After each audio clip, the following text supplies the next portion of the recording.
Welcome back, mystery lovers. Today's case is going to keep you on the edge of your seat. The case of Crystal Perry.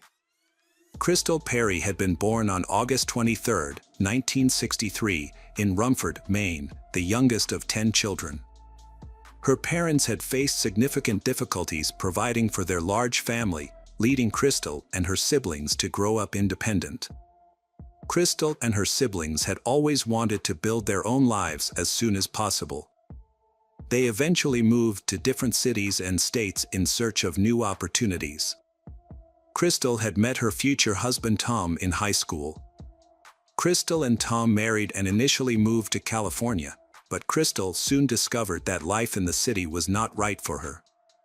After a year and a half, they decided to return to Maine, settling in the small town of Bridgeton, about an hour from Crystal's hometown of Rumford.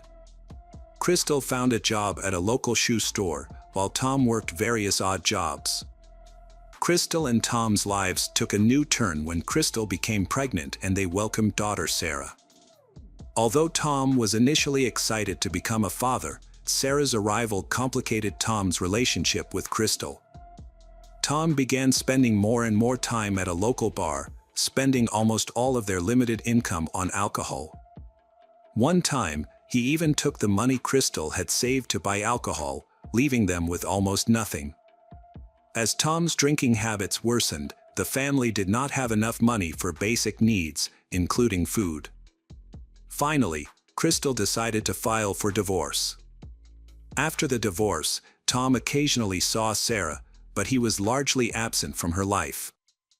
The situation got worse when Tom got a new girlfriend and she started harassing Crystal. This girlfriend would call Crystal, make threats, come to her house, and cause provocations, all because she was upset with Crystal's past relationship with Tom.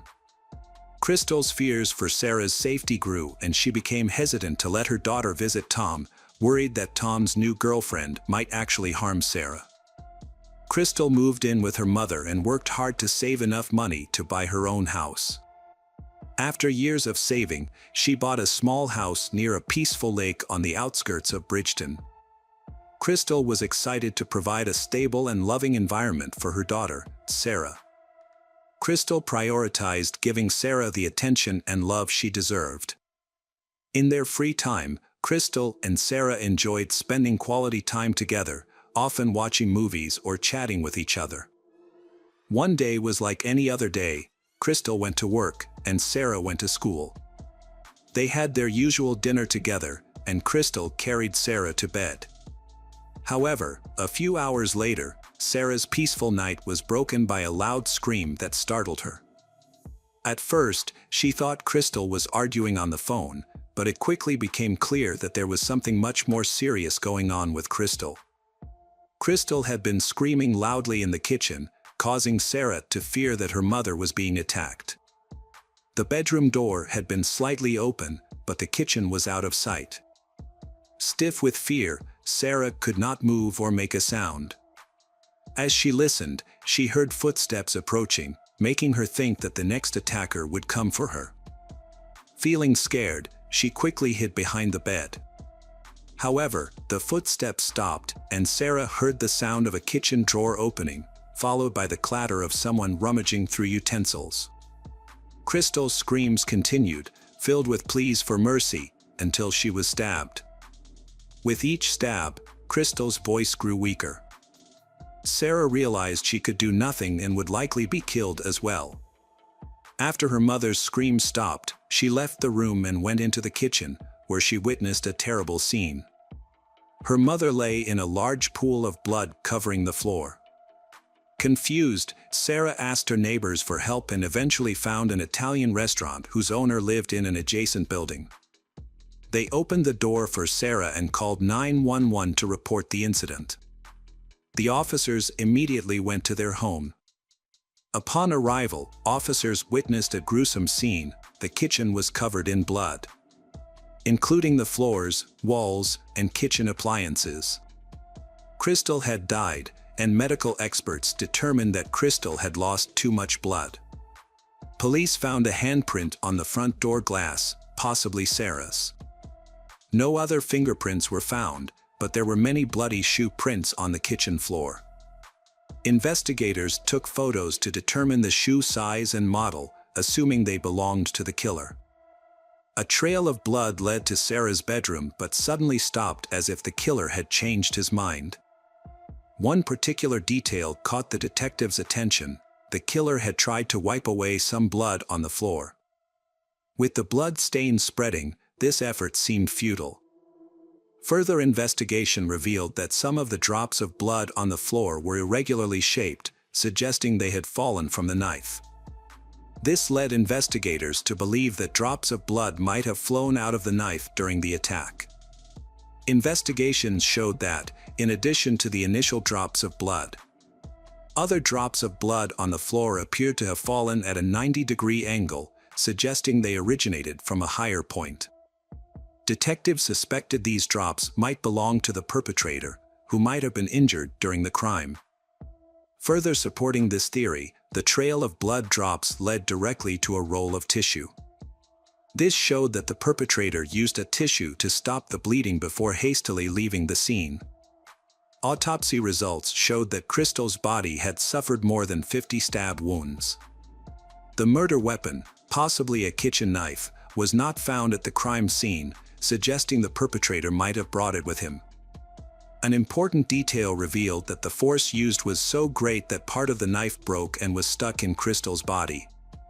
The investigation also found evidence of a previous sexual assault. As a result, medical experts were able to collect and analyze the perpetrator's semen along with the blood samples obtained, sending both for further laboratory testing. However, there was a problem. The local DNA laboratory was severely understaffed due to funding problems, leading to a significant backlog. As a result, detectives had to begin the investigation without forensic evidence, which would take at least 6 months to process. The investigation began by ruling out robbery as a motive because nothing was missing from the house. Furthermore, there were no signs of forced entry, so the police suspected that the victim had arbitrarily opened the door to let the perpetrator in. Since she was wearing pajamas, it was unlikely that she was expecting visitors. Detectives came up with 2 theories. Either the victim knew her killer, or someone she didn't know knocked on her door and convinced her to let them in under false pretenses. To pursue this lead, detectives turned their attention to the only witness, Sarah, who was undergoing a medical examination at the hospital. The police began questioning Sarah about the killer, and she explained that she had stayed in the bedroom until the incident was over. However, the police were a bit skeptical about her story. They asked her how she knew her mother had been attacked with a knife, and Sarah replied that it was obvious. Despite her reaction, detectives continued to pressure her, suspecting that she might have been withholding information and might have seen the perpetrator. During the first 3 days after the murder, police questioned Sarah 18 times in the hope that her story would change. However, she always maintained that everything happened as she initially described. Meanwhile, detectives pursued other leads and achieved their first breakthrough. They discovered a pair of boots at a local shoe store whose sole pattern resembled bloody footprints found at the crime scene. Additionally, they learned that Crystal had been harassed by Teresa, Crystal's ex-husband's girlfriend. Despite evidence that the killer was a man, the police decided to investigate Teresa, considering her history of threatening to kill Crystal. Maybe Teresa had found an accomplice to commit the crime. However, detectives found no evidence to support this theory. Further investigation revealed that Crystal was in a relationship with a man named Dennis at the time of her death. The two had met 2 years ago when Dennis started working at the shoe store. Dennis and Crystal began dating, and Dennis eventually proposed to her. Although Crystal accepted, they never married. Their relationship was tense, with frequent arguments and Dennis engaging in aggressive behavior, such as breaking objects and banging on walls. However, there was no evidence that he ever physically harmed Crystal. The day after Crystal's murder, detectives visited Dennis at his home. When they asked if he had left the house the night before or if he had seen Crystal, Dennis immediately asked if she was dead and then fainted. After regaining consciousness, he answered the detective's questions. Dennis explained that he had planned to visit Crystal that evening but was delayed because he was helping a friend fix his car. When he later called Crystal, she said it was too late, leading to an argument and Dennis staying home. Police were able to verify Dennis' alibi, confirming that he had helped his friend that evening. Dennis also agreed to take a polygraph test, which showed no signs of deception, except when asked if he felt responsible for Crystal's death. He replied no, but the test detected his tremors. Additionally, detectives discovered that Dennis had the same shoe size as the killer, but no matching shoes were found in his house. Dennis agreed to provide a DNA sample but made a special request. Dennis had made a special request to the detectives.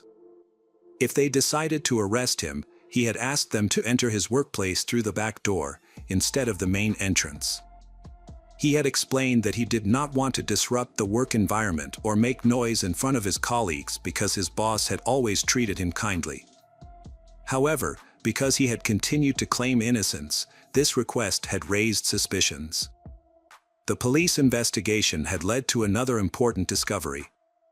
They had contacted Crystal's best friend, who lived in another town, and she had revealed that Crystal had confided in her just weeks before the murder. Crystal had expressed her fear towards Dennis, saying their arguments had escalated and had become more and more heated. Dennis' behavior had also become more and more aggressive, causing Crystal to consider ending their relationship. However, she had hesitated to do so because she was afraid of his reaction. Detectives had also interviewed one of Crystal's co-workers, but she had not provided any useful information during their conversation. However, as soon as the police had left, Dennis had gone to the person's workplace and had begun asking about her conversation with the detectives. The police investigation had continued despite the lack of evidence against the initial suspect, as DNA test results would have taken several months to process. Meanwhile, they had pursued other leads. A strange tip had led them to a local man named Donnie, who had allegedly bragged about killing Crystal while drunk at a party. However, when questioned, Donnie had claimed to have no memory of the party and had denied any involvement in the murder. The police investigation into Crystal's murder had had difficulty finding any concrete clues. In an effort to uncover new information, Crystal's family had offered a $10,000 reward and had distributed flyers around town. However, Teresa, Crystal's ex-husband's girlfriend, had been seen repeatedly tearing up these flyers, raising suspicions.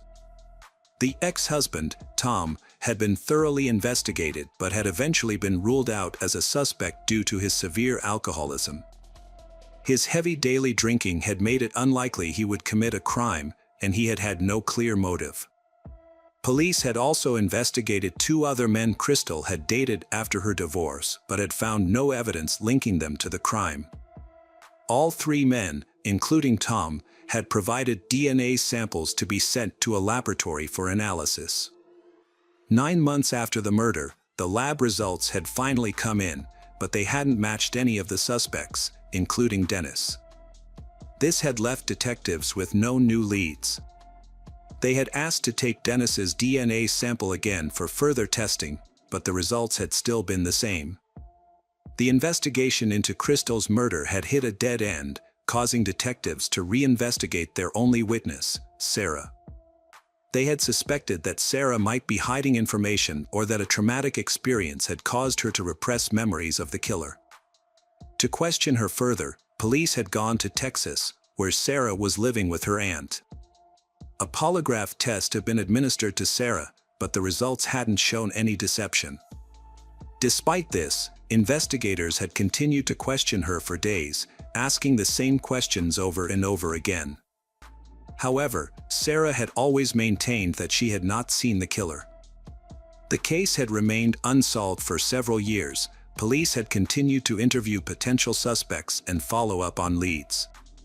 But to no avail. The breakthrough had come in the late 1990s with the introduction of the FBI's DNA database. Investigators had uploaded the killer's DNA sample, but unfortunately, no matches had been found. The detective asked Sarah to work with a psychologist to try to recall any repressed memories of the crime. Even though Sarah agreed, the psychologist ultimately concluded that she really didn't remember anything and was telling the truth about not seeing the killer.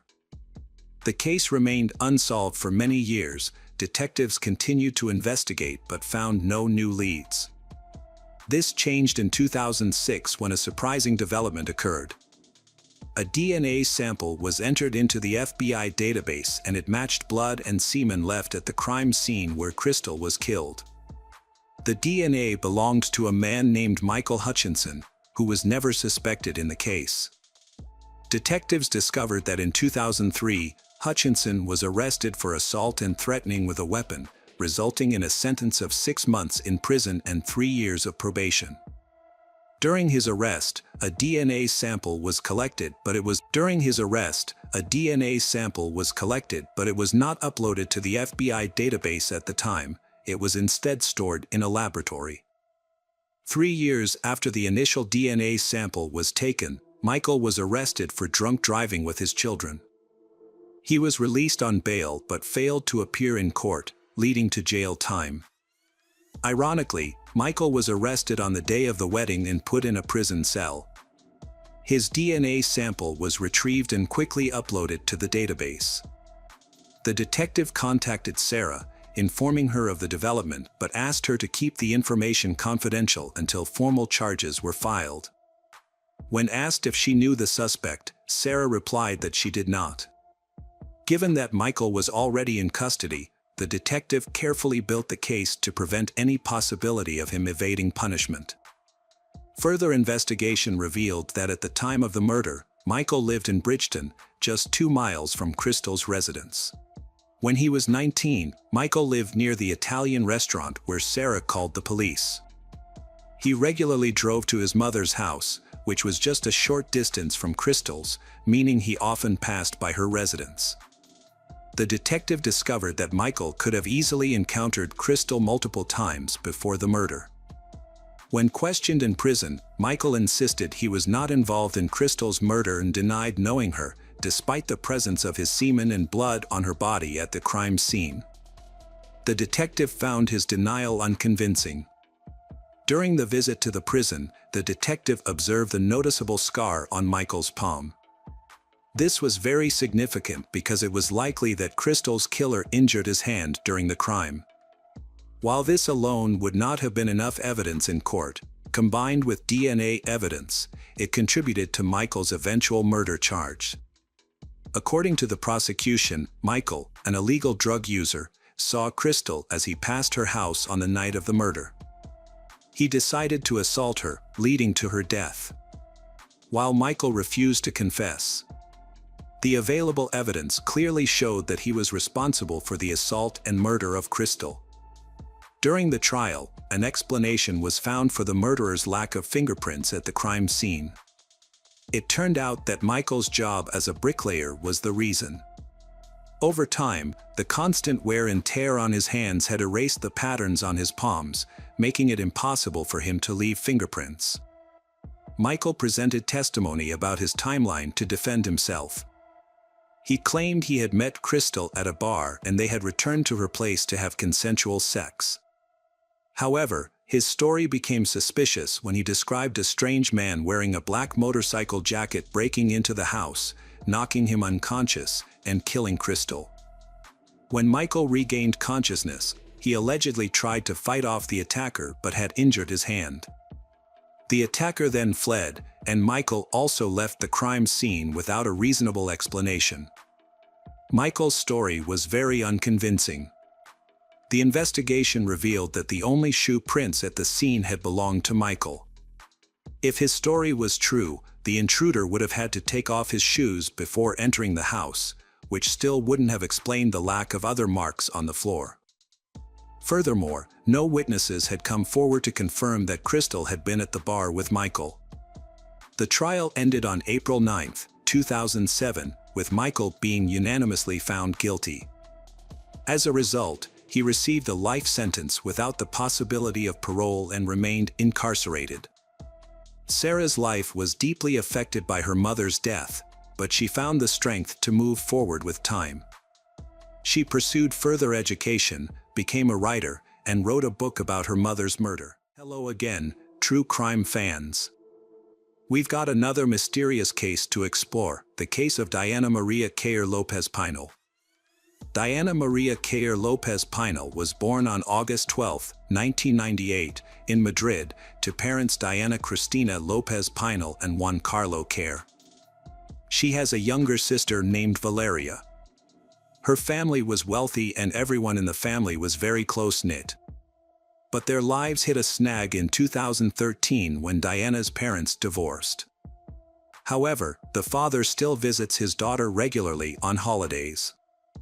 In the summer of 2016, Diana, her mother, and her younger sister spent their vacation in the small coastal town of Apab du Carmel, a place they had visited many times before. The town, with a population of around 10,000, is a quiet and picturesque retreat away from the hustle and bustle of city life.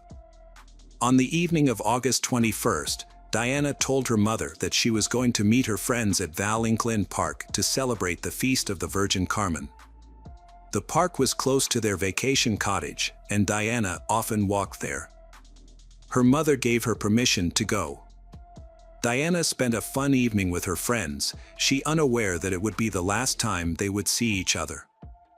At around 2:30 a.m., she said goodbye to her friends and began her home. On the way, she ran into a friend, Paso de Ariel, near her favorite pizzeria. He was the last person to see Diana that night. The next morning, August 22, 2016, became a nightmare for Diana's mother, Cristina. When she realized her daughter hadn't come home from the party, she grew concerned. Diana's phone was off, which only added to her worry. Without hesitation, Cristina contacted the police and reported her daughter missing. According to Cristina, Diana didn't have any serious emotional or mental health issues, despite her parents' divorce when she was younger. Police opened an investigation into Diana's disappearance, looking into the mysterious circumstances surrounding her disappearance.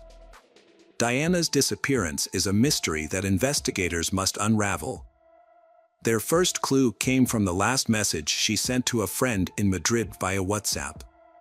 In these messages, Diana mentioned a stranger who was stalking her and shouting strange phrases, causing her to feel scared. Unfortunately, these were her last messages, after which she stopped replying to her friends' messages. During their search, they found a black hair band along the road that resembled the one Diana was wearing that night. Although this was the only evidence found at the scene of her disappearance, it gave investigators a clue to work with. Diana's friends had no information about her disappearance. Additionally, there were no CCTV cameras in the area where she was last seen. The street was dimly lit and deserted, with only a few garages and an old nightclub. Although some people reported seeing Diana get out of a car with 3 men and then get into another car, but these were not corroborated. The investigation into Diana's disappearance considered 2 primary theories. One possibility was that she was kidnapped by someone she knew. The other theory is that she was the victim of a random attack by a mentally unstable individual. Diana's mother proposed a third theory, speculating that her daughter might have been taken away by boat. New information emerged when Diana's friend and ex-boyfriend revealed that she had met a man from Morocco and purchased hashish with him. However, this detail only added to the complexity of the case. The media reported that the clothes Diana wore on the evening of her disappearance had been found, but her mother disputed it, saying it was not true.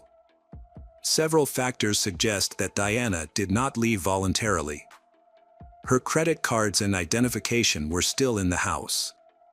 It suggests Diana's disappearance was forced, but the case remains unsolved and remains a mystery.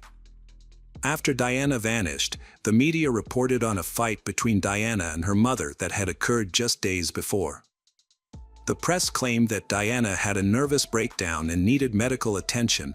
Her sister Valeria was also hospitalized with similar symptoms. To avoid conflict, the court awarded custody of Valeria to her father. The decision was made as a precaution due to the stress of Diana's disappearance. The father and Valeria left town, sparking rumors that the family was hiding something. Diana's friends revealed that running away from home was not unusual for her sisters, especially 16 years old, Valeria. The family dynamics were complex, and arguments between the mother and daughters were common. This information raises a question: if Diana regularly left the house without any problems, why was her mother so worried this time? On August 31st, Diana's parents failed to appear for a press conference, where they were expected to provide an update on the investigation into their daughter's disappearance. According to the family's lawyer, her parents were too distraught to attend, as they were struggling to accept the possibility of never seeing Diana again. An article published in El Mundo on September 11th revealed new information about the family's situation. Contrary to the mother's claims that Diana did not have mental health issues, it was reported that Diana had previously gone missing for 3 days in April. During this time, she had turned off her phone and told her mother that she no longer wanted to live with her. The mother had not contacted the police, which raised concerns about her response to her daughter's behavior. Letters exchanged between Diana and her younger sister Valeria were also made public, shedding light on the emotional struggles both girls were facing. Valeria had been hospitalized multiple times in the past year, including one instance where she had to have her stomach pumped due to an overdose of prescription medication. Prosecutors have launched a new investigation into the alleged abuse of Valeria, the youngest daughter of the family, due to the lack of progress in the case of Diana's disappearance. The investigation into Diana's disappearance is currently in progress and is moving forward quickly. Forensic experts have analyzed several items belonging to Diana, including her toothbrush, comb, computer, diary, and prescription medication. Investigators have also questioned her acquaintances, including a young Moroccan man she had a brief relationship with. Unfortunately, these efforts yielded no results and police searches remained unsuccessful. The police have conducted extensive searches in the surrounding mountains, forests, rivers, and lakes. However, it appears that Diana disappeared at around 3 a.m., and the last signal from her phone was detected in the Tarragon area, 13 miles from her family's location. 72 days after her disappearance, Diana's case remains unresolved. However, police have found a hairband and a cell phone matching the description of Diana's phone. Her father has confirmed that the phone belongs to his daughter. 2 months after Diana went missing, her Facebook profile suddenly became active again. Her friends and family quickly informed the police and provided screenshots. It appeared that the "Remind Password" feature had been used, allowing someone to access her account without knowing her login details. This led to 2 possible explanations: either Diana had forgotten her password and was trying to regain access, or someone else was attempting to break into her account. Diana's phone was a key element in the case, but it did not provide any useful information that could help explain her disappearance. The investigation finally made progress on November 10, 2006, when the driver of the car in which Diana was last seen was identified. The driver had a history of being involved in human trafficking, but this information was kept confidential to avoid jeopardizing the investigation. Initially, he had an alibi for the night of Diana's disappearance, as his wife claimed he was with her, which temporarily cleared him as a suspect. On December 25, 2017, a new piece of information came to light that greatly helped the investigation. A girl was attacked by a man who demanded her phone and threatened her with a weapon. She screamed, and a passing couple intervened, saving her from the assailant who attempted to drag her into his car. The traumatized girl quickly contacted the police, providing a description of the attacker and his vehicle's license plate number. The next day, the police arrested 41-year-old Jose Enrique Abuengay, who had a previous criminal record. Significantly, Jose Enrique was the same individual who had been detained in 2016 on suspicion of kidnapping Diana but was released due to an alibi provided by his wife. Police re-questioned Jose Enrique and his wife. Following the interrogation, the wife admitted that her initial alibi had been false, and in reality, Jose Enrique was away from their home on the night Diana disappeared and did not return until 4 a.m. Jose Enrique initially claimed that he had accidentally hit Diana with his car and, fearing discovery and imprisonment, he had dumped her body. However, he later changed his story, confessing to kidnapping and murdering her. According to Jose Enrique's new testimony, he went to the beach to look for gasoline from abandoned cars, and that's where he met Diana. The confession of Jose Enrique reveals shocking and disturbing information. He kidnapped Diana, attempted to force her into a sexual act, and ultimately strangled her. This shocking confession sheds light on the case, confirming that Diana's disappearance was a heinous crime. The disappearance of Diana Maria Cayer Lopez Pinal has been a traumatic and lengthy case for her family and those following her case. The investigation lasted 494 days and was heavily covered by the media, with many unfounded and damaging rumors about her parents, causing them great distress and making the investigation more difficult. Despite these challenges, investigators persisted and eventually gathered enough evidence to identify the perpetrator. Diana's loved ones remember her as a beautiful, energetic young woman whose short life was unfortunately ended after an encounter with a violent man. Although Jose Enrique initially withheld information about Diana's whereabouts, he eventually revealed the location of her body, allowing her family and friends to hold a proper burial in January 2018. Her body was discovered in the well of an abandoned warehouse. The perpetrator, Jose Enrique, was sentenced to life in prison with the possibility of parole after serving 35 years. Hello friends, welcome to our channel. Today we're going to take a look at another horrible case with you. The case of Karen Buckley. Karen Buckley, a 24-year-old student, went missing after a night out with friends at a nightclub on April 11th. Born in 1991 in Cork, Ireland, Karen was the youngest child and only daughter of John and Marion Buckley. Growing up, Karen was known for her kind and caring nature, always willing to lend a helping hand. This trait greatly influenced her career choices. After graduating from St. Mary's Secondary School in Mallow, Karen pursued a degree in nursing at the University of Limerick. Her interest in occupational therapy eventually led her to Glasgow, where she enrolled in a master's program at Caledonian University. Karen arrived in Glasgow in January 2015 and moved into an apartment with 3 other female students who were also new to the area. On April 11, 2015, Karen and her flatmates went to a nightclub about 2 kilometers from their apartment. They arrived around 11:45 p.m. and had a great time. At about 1 a.m., Karen told her friend she was going to the restroom and would return soon. She took her purse and left her jacket on the table where the group was sitting.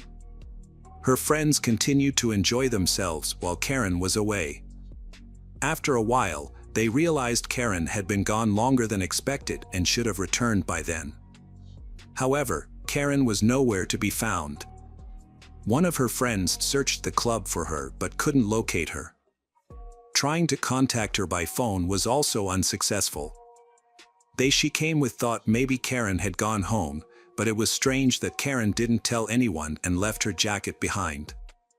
The only explanation they could think of was that Karen might have met someone at the club and left with that person. With this thought in mind, they went to bed. However, when they woke up around noon, Karen's neighbors were surprised to find that she had not returned home.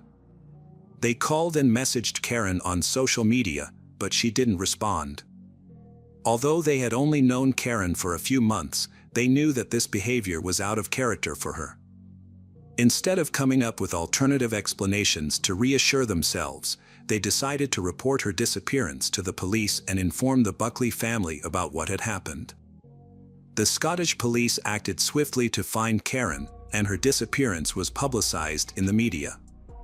Her parents urged anyone with information to come forward. Meanwhile, detectives reviewed footage from the club's cameras and found evidence of Karen interacting with a mystery man.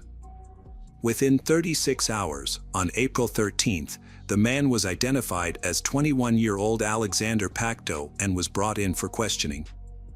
He confirmed that he had met Karen at the club and they had gone to his apartment on Dorchester Avenue, about 3 kilometers away. Alexander also revealed that they had been intimate. Around 4 a.m., Karen decided to leave Alexander's apartment and head home, despite his invitation to stay until morning.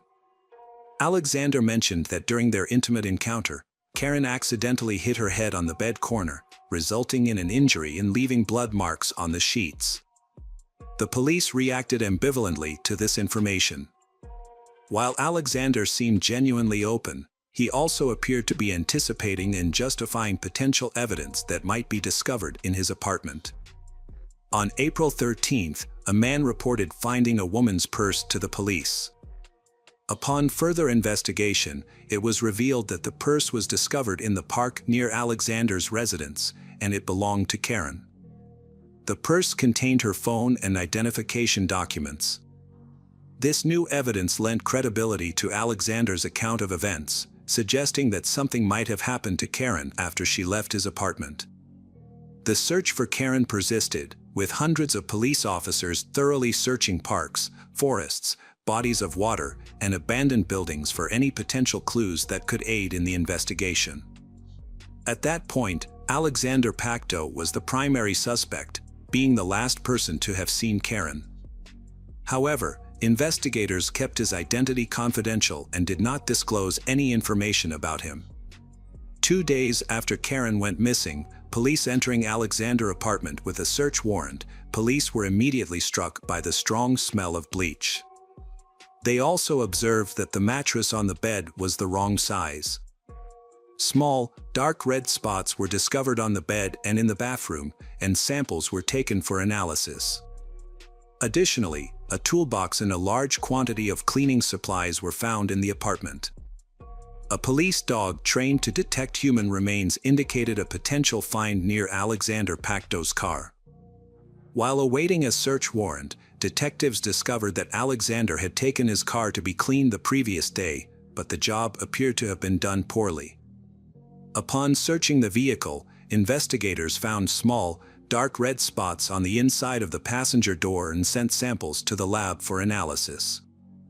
As the investigation progressed, suspicions mounted that Karen might not be alive, but the search for her continued unabated.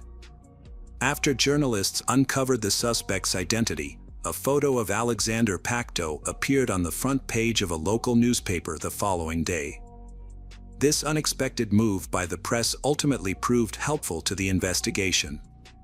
A man recognized Alexander's photo in the newspaper and contacted the police, offering valuable information. He claimed to have worked with Alexander in the past and revealed that Alexander rented a warehouse on a farm outside Glasgow. This farm was approximately 9 kilometers from Alexander's apartment.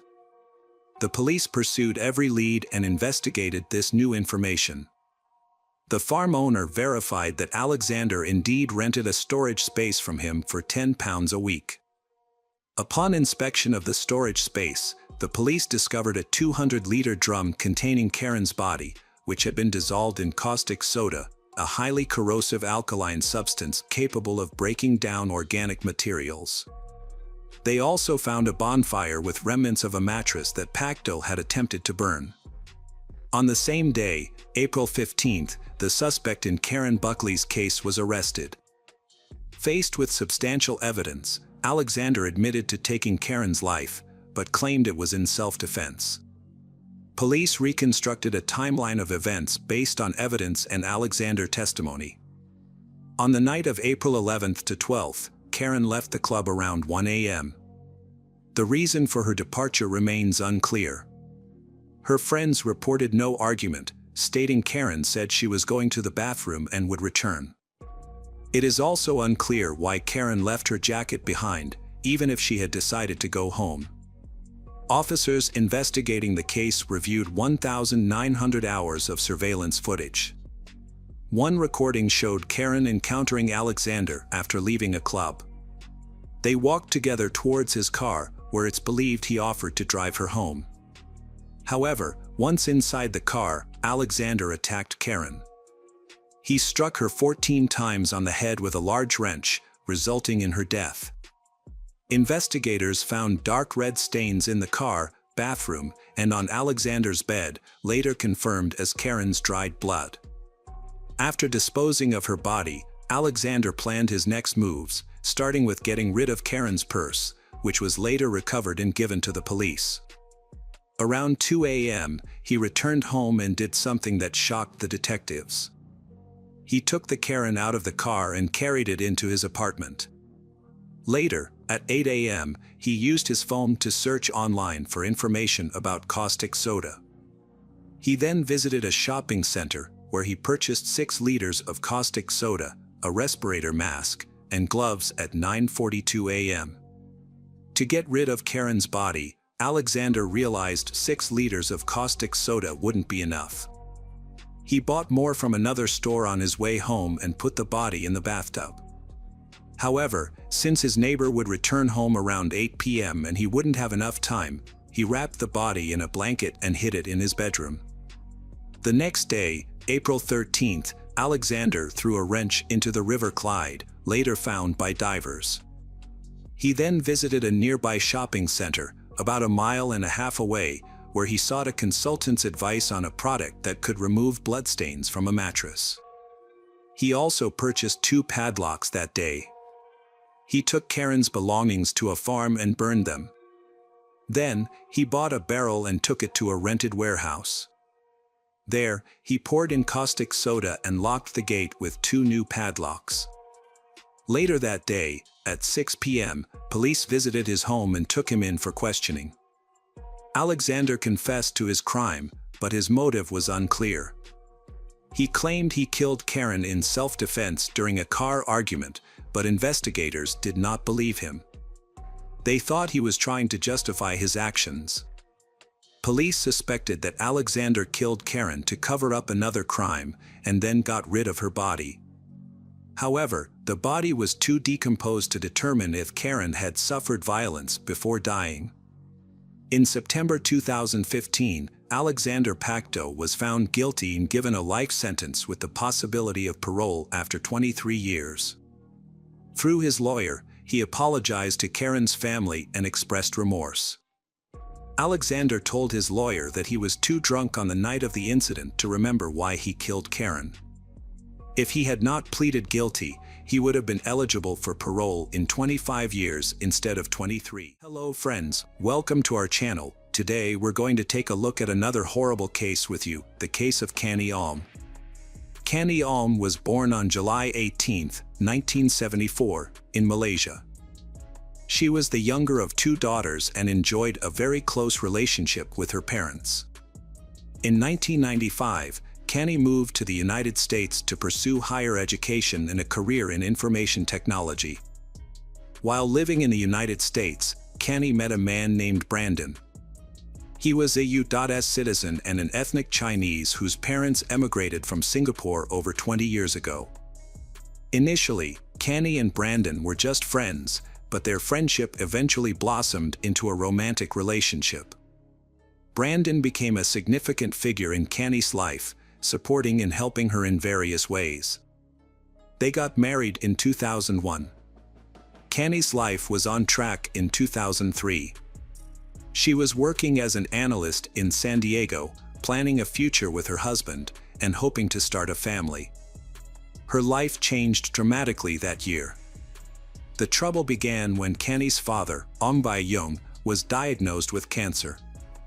Kani decided to fly to Malaysia to support her family during this difficult time.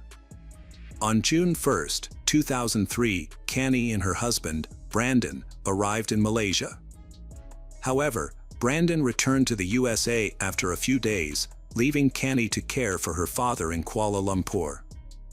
Despite the distance, Canny and Brandon stayed close through daily phone calls. They would talk for hours, sharing stories about their daily lives, including their 2 pets. Canny's father underwent surgery to remove a kidney, but fortunately, his health began to recover. As he improved, Canny planned her return to the USA, scheduling a flight for June 14, 2003. Canny organized a farewell dinner at a local restaurant the evening before her departure, and she invited her mother, sister, and closest friends to join her. That evening, June 13, 2003, Canny and her mother arrived at the designated meeting spot later than the others. They had trouble finding a parking spot in front of the mall, so Canny parked in the underground lot. However, her mother was concerned about the poor lighting in the lot, rather than the parking fee. Once they arrived at the second-floor restaurant, Canny was excited to reunite with her childhood friends, whom she hadn't seen in a long time. They spent a few hours catching up, but Canny soon noticed that her mother, Pearlie, was starting to look tired. When Canny asked if her mother wanted to head home, Pearlie said she had a lot to do that day, but was okay with leaving early and promised her friends she would be back soon. Canny, her mother, and her sister Elsie got up from the table to pay for their parking. They went to the payment terminal, which was located on the first floor, a floor above the underground parking lot. As they waited in line for the terminal, Canny realized she had left the parking ticket in their car. She asked her sister and mother to stay in line while she went back down to retrieve the ticket. Elsie and Pearlie waited for 10 more minutes, but Canny still hadn't returned. Then, her sister started calling her. The first call went unanswered, and the second one was sent to voicemail. This was unusual, and Elsie and Pearlie immediately sensed that something was wrong. They quickly went to the parking lot, where they were shocked to find that Canny's car was no longer there. They searched the parking lot several times to make sure, and after confirming that the car was indeed gone, they realized that Canny must have disappeared along with it. Pearlie was certain that something had happened to her daughter, as Canny would never leave without saying anything. Although the parking lot was poorly lit, it had surveillance cameras that might provide some clues about what had happened. The mall security initially refused to show Canny's relatives the footage, but relented after her mother begged for their help. At midnight, Pearlie and Elsie sat in front of a monitor and watched the shocking footage, which confirmed their worst fears. The footage revealed Canny's car speeding out of the underground parking lot, crashing through the barrier. Although the footage quality was poor, it was evident that a man was driving, with Canny in the passenger seat. Her body was positioned as if she was trying to distance herself from the driver, leaning against the door. Upon seeing the footage, Pearlie immediately filed a disappearance and kidnapping report at a police station. The police launched an investigation, while Canny's family and friends drove around Kuala Lumpur, desperately searching for her purple proton tiara. Meanwhile, Brandon, Canny's husband, began to feel a sense of unease. He tried calling his wife multiple times, but she didn't answer. He then contacted her mother, who informed him about the events that had transpired. The news of Canny's disappearance left Brandon in shock. Pearlie could hear him sobbing over the phone. As dawn broke, Canny's friends and family reluctantly returned home, their search efforts having yielded no results. The police disseminated information about the disappearance and conducted their own search, but unfortunately, it didn't lead to any breakthroughs. Even the footage from the mall's parking lot where Canny was kidnapped failed to provide any leads on identifying the driver of the car. More than 72 hours have passed since Canny's loved ones last saw her. Authorities believe that if she was kidnapped, it wasn't for ransom. If money was the motive, the kidnapper would have demanded it by now. A disturbing find was made by police when they discovered Canny's car left empty on a city street.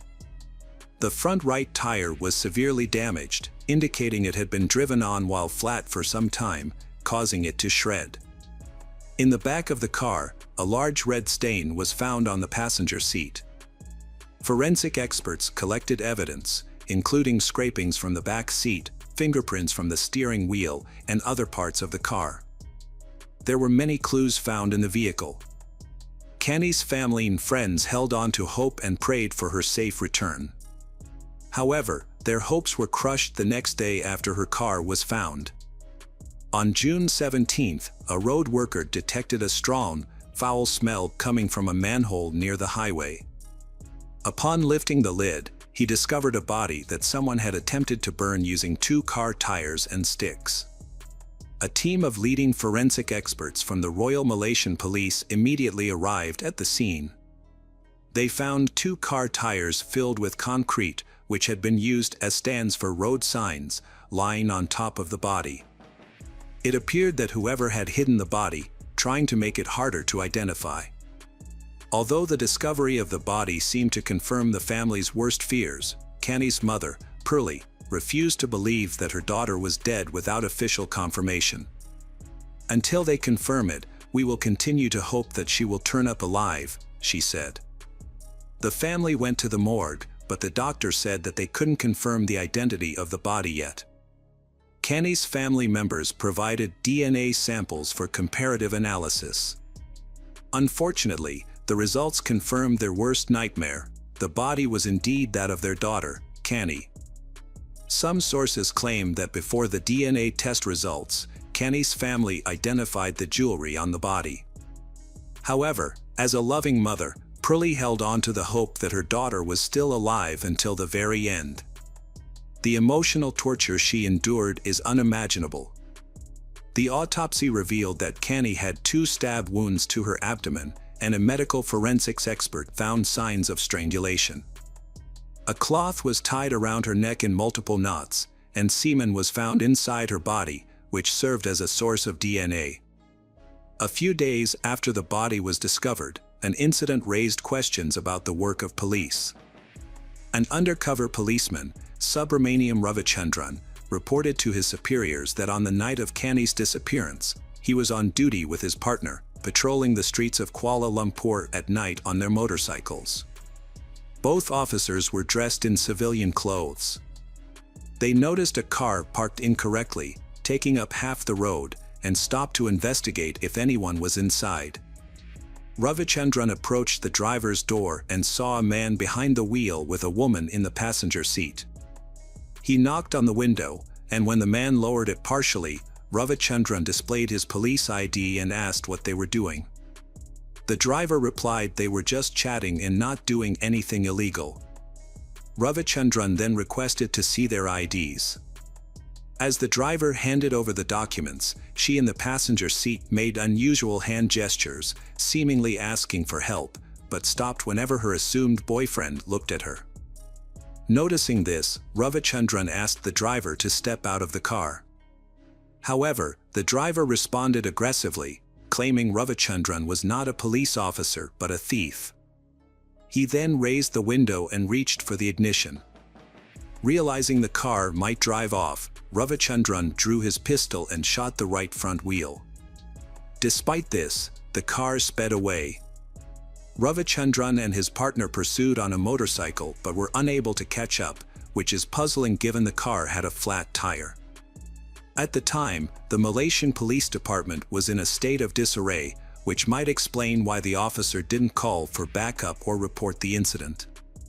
The car with a flat tire was a purple Proton Tiara, driven by 27-year-old Ahmad Najib bin Aris, accompanied by a woman named Kenny Alm. Although the police chase did not result in an immediate arrest, the officers managed to obtain documents from the driver. Tragically, Kenny Alm was later found dead. It is possible that if the officer had acted differently during the encounter, the outcome might have been different. Unfortunately, Ravichandran only informed his superiors about the incident after Kenny's body was discovered. The only positive outcome of that night was that the police had obtained documents that could help identify the suspect. Besides Kenny's family, many Malaysians attended her farewell ceremony. Her death was a devastating loss for her husband, Brandon. Meanwhile, the police launched a search for Ahmad Najib. They discovered that he didn't live at the address listed in his documents, but his name was genuine, providing multiple leads to track him down. The police searched for Ahmad Najib's name in the Registry of Documented Marriages and the National Agency of Social Support. They found a match, revealing that Ahmad Najib bin Aris was born and raised in Muar, Malaysia.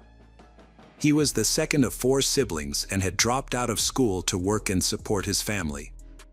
In 1998, he moved from Muar to Kuala Lumpur, where he got married and had 2 children. Since 2000, he had worked as a cabin cleaner for Malaysia Airlines. Knowing the name of Ahmad Najib's wife and her workplace, the police began surveillance. She worked at a metropolitan bank, and after her shift ended, undercover police officers followed her to determine her home address. Now that they knew where Ahmad Najib lived, the police had to ensure he was inside the house without alerting him. For 3 days, they monitored the house, but Ahmad Najib didn't appear. At one point, investigators doubted whether Ahmad Najib still lived with his family, but this was a hasty conclusion. On the 4th day of surveillance, at around 4 a.m., a cab pulled up to the house, and Ahmad Najib stepped out. Within a minute, he was handcuffed and taken to the police station for questioning. News of the arrest and the suspect's identity quickly reached the press. Many people who knew Ahmad Najib were shocked to learn that he was suspected of kidnapping and killing Kanny Ong. Those who knew him described Ahmad Najib as a devoted husband, a caring father of 2, and an overall good person. However, investigators soon discovered that he may have been hiding a darker side. During the initial interrogation, Ahmad Najib remained calm and requested to speak only with the head of the Criminal Investigation Division.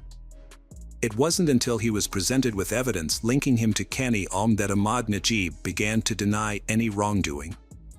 His confidence seemed to wane as the evidence mounted. Investigators showed him 2 IDs that he had given to an officer on the night of Kanny Ong's kidnapping.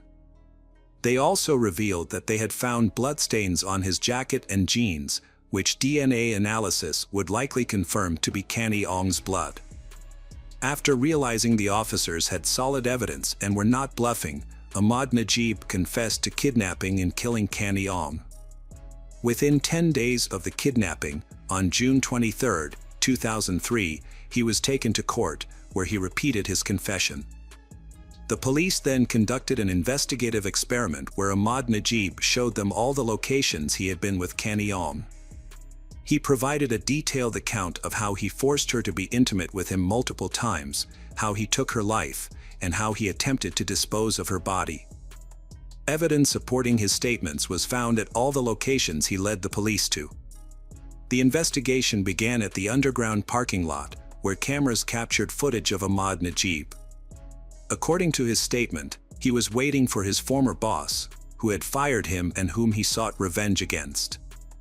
However, the claim about the former boss was never verified. Hiding in the darkness, he observed Kanny Ong searching for something in her car and seized the opportunity to take advantage of the situation. He forcefully pushed her into the car, issuing threats that if she attempted to escape or seek help, she would face dire consequences. Overwhelmed, Kanny Ong became disoriented and obediently followed his instructions. Next, he took the driver's seat and sped out of the parking lot. After crashing through a barrier, he stopped in an industrial area, where he began to harass Kanny Ong. Just as this was happening, a plainclothes police officer approached the car. Ahmad Najib falsely told the officer that he didn't know he had taken the wrong person until the officer asked him and his victim for their identification. Even assuming Ahmad Najib had intended to kidnap his former boss, his guilt remains unchanged. Undoubtedly, his former boss would have suffered the same fate as Kanny Ong. According to Ahmad Najib's account, he managed to evade the pursuing officer. Despite the officer possessing his documents, Ahmad Najib failed to consider releasing Kanny Ong. Instead, he stopped the car on the street to replace a tire damaged by a bullet. Nearby, a car containing a woman was parked at the spot where he had pulled over. He approached she and asked for a car jack, intending to change his tire. However, he noticed Canny Ong signaling to she, who then handed him the jack. He abandoned the idea of changing the tire and drove off immediately. Later, he stopped at a secluded area and used a knife to threaten Canny Ong, forcing her to engage in intimate acts with him. Afterwards, he drove to another district where he coerced Canny Ong into satisfying him again, with both of them in the back seat. Canny Ong pleaded for mercy, but he took her life instead. He then disposed of her body in a manhole near a highway, moved the car to another location, and left it there. 16 hours later, he returned to the scene with a gasoline canister in an attempt to conceal evidence of the crime. DNA analysis confirmed that the semen found in Canny Ong's body belonged to Ahmad Najib bin Aris. His DNA was also discovered in the car, along with his fingerprints, providing further irrefutable proof of his guilt. Additionally, the analysis revealed that the blood on his jacket and jeans belonged to Canny Ong.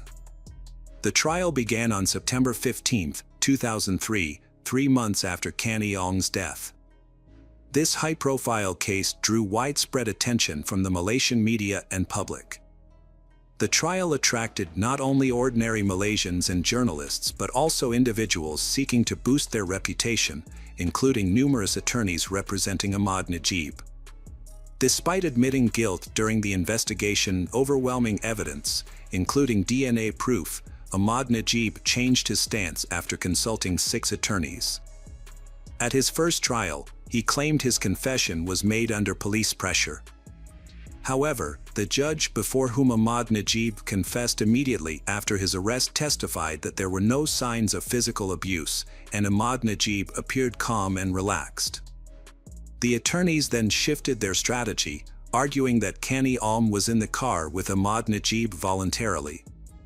They suggested that Canny Ong, a black belt in Taekwondo, should have attempted to escape if she were being held against her will. However, this attempt to blame Canny Ong was rejected, as people respond differently to critical situations. However, another claim surfaced, stating that Canny Ong had consensual intimacy with Ahmad Najib and that Canny Ong's death was caused by strangulation used to heighten the experience. Forensic experts disagreed with and rejected this account of what happened. The cloth around Canny's neck was tied in multiple knots, suggesting that Canny Ong had no intention of loosening it. Indeed, the cloth was so tight that the skin beneath was the only area on the body not affected by the fire. Furthermore, the cloth was a type used for cleaning plane windows, and given the defendant's job as a cabin cleaner, this linked him more closely to the crime. Additionally, the lawyers struggled to explain the stab wounds on Canny's body. At this point, Ahmad Najib's attorneys advised him to remain silent and not testify. Many questioned why Canny didn't escape the car when she had at least 2 chances to do so. On February 23, 2005, Ahmad Najib bin Aris was convicted of all charges connected to the crime committed against Canny Ong.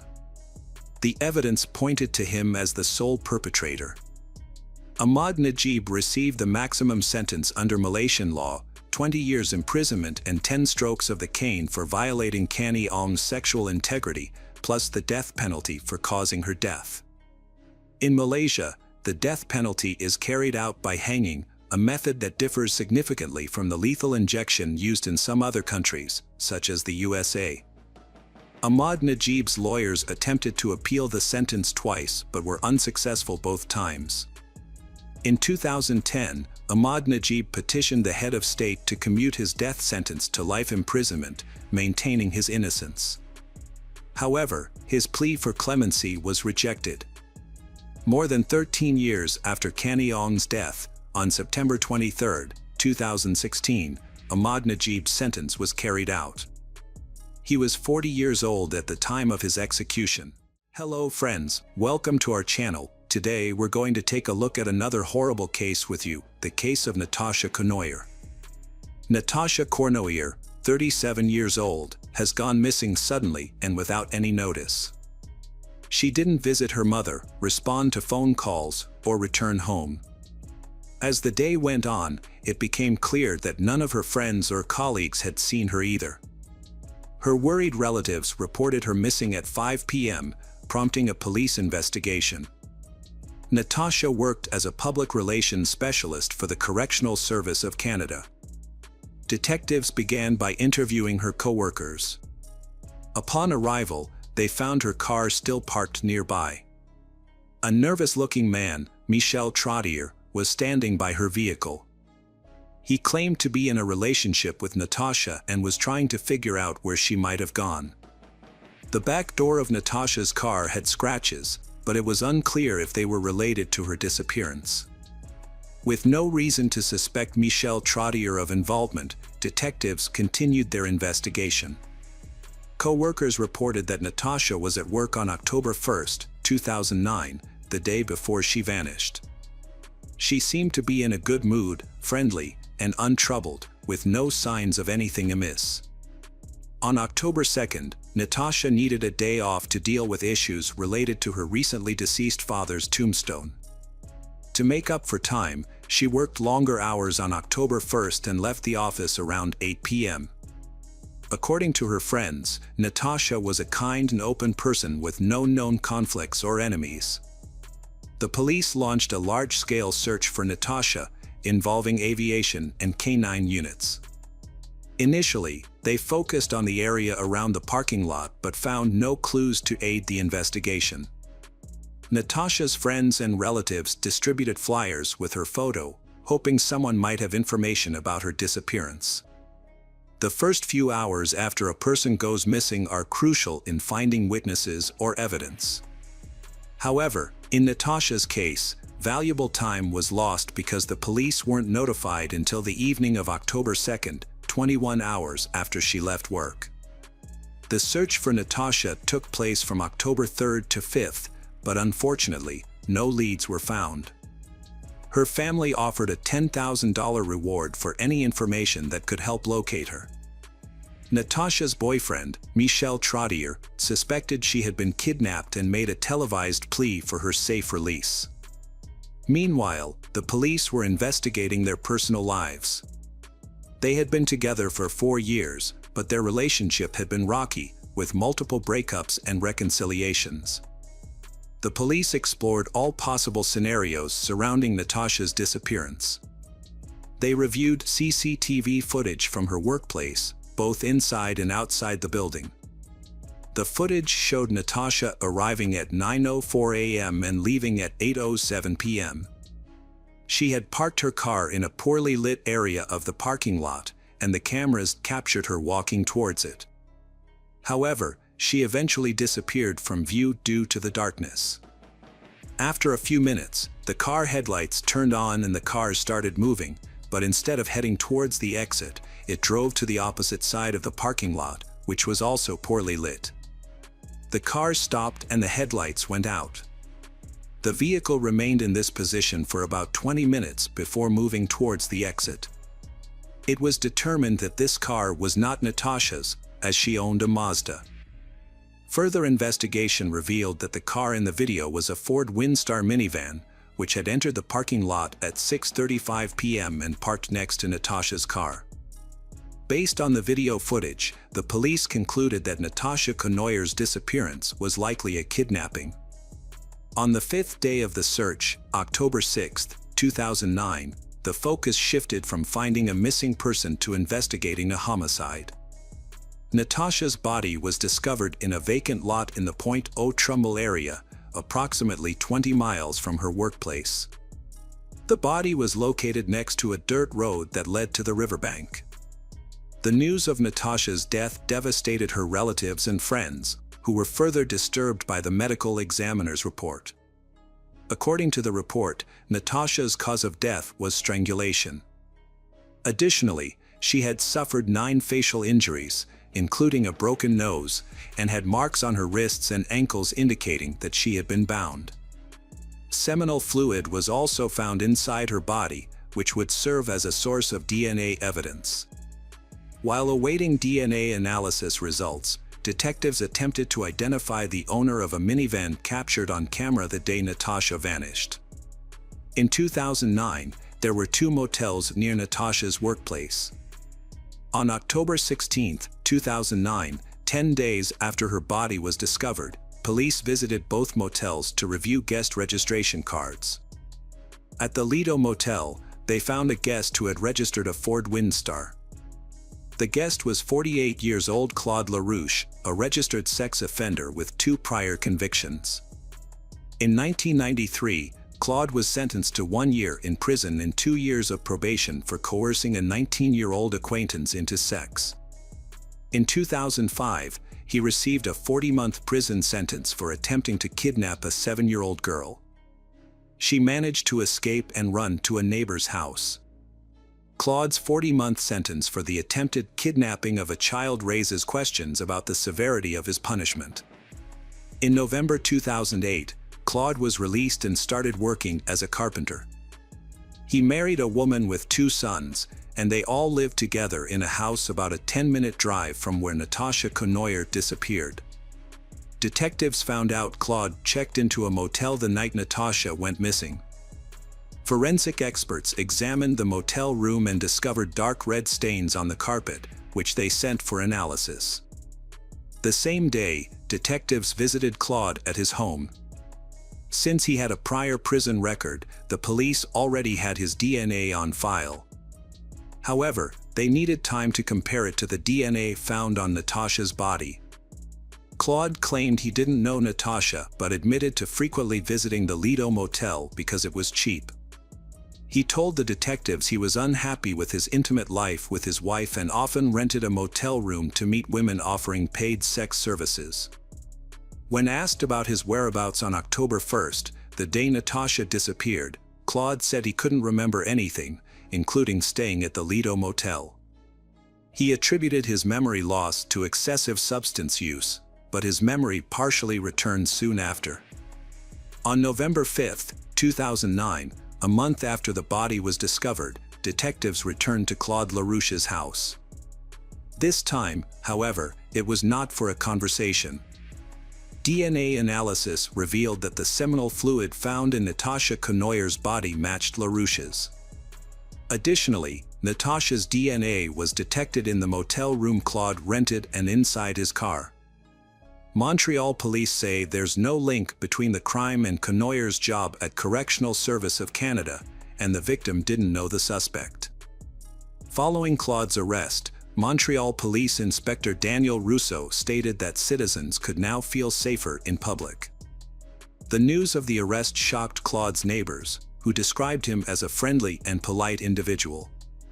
The next day, on November 6, 2009, Claude LaRouche became a suspect in Natasha Conoyer's case. Initially, he denied any wrongdoing, but faced with substantial evidence, he confessed to taking Natasha's life. However, he claimed her death was accidental and not intentional. During his 2011 trial, 2 differing accounts of the events emerged, one from Claude and his defense team, and the other from the prosecution. According to Claude's testimony, he was waiting in a parking lot for a drug dealer on the evening in question. While sitting in his car, Natasha appeared beside him. He then attacked her, forced her into his vehicle, and shut the door. Afterwards, Claude conversed with Natasha, and she allegedly agreed to accompany him to a motel. Claude LaRouche experienced memory lapses, which left him unable to recall why he stood in the parking lot for 20 minutes or what he did during that time. However, he conveniently remembered specific moments that worked in his favor. According to LaRouche, Natasha offered to satisfy his demands in exchange for her freedom while they were in the motel room. He agreed, but after she fulfilled his requests, they got into an argument. Claude lost control, attacked Natasha, and ultimately strangled her. He then cleaned the room, moved her body to his car, drove home, and went to bed. The next morning, after the substances he had taken wore off, he realized the gravity of his actions. Claude chose to get rid of Natasha's body. As he drove to the location where the body was later found, he cut her documents and bank cards into pieces and threw them out the car window. However, it's crucial to remember that this account comes from LaRouche himself, and the more he shared, the more inconsistencies and questions emerged about his claims. According to Claude's testimony, the day after disposing of Natasha's body, he returned to the scene and covered her with a blanket, fearing she would freeze. He revisited the body again the next day to retrieve the blanket, worried that it would hinder her discovery. LaRouche's statements suggest that his actions were influenced by a clouded consciousness, leading to illogical decisions. He claimed he did not intend to take Natasha's life, which he attempted to convey to those present during the trial. The prosecution's case relied on physical evidence and a witness testimony. The witness stated that while walking his dog near the parking lot on the day Natasha disappeared, he saw Claude attempt to attack a jogger around 7 p.m. However, Claude retreated when he noticed the witness and his dog.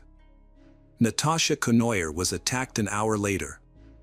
The prosecutor was convinced that Claude had bound and abducted Natasha, taking her to a motel where she ultimately lost her life.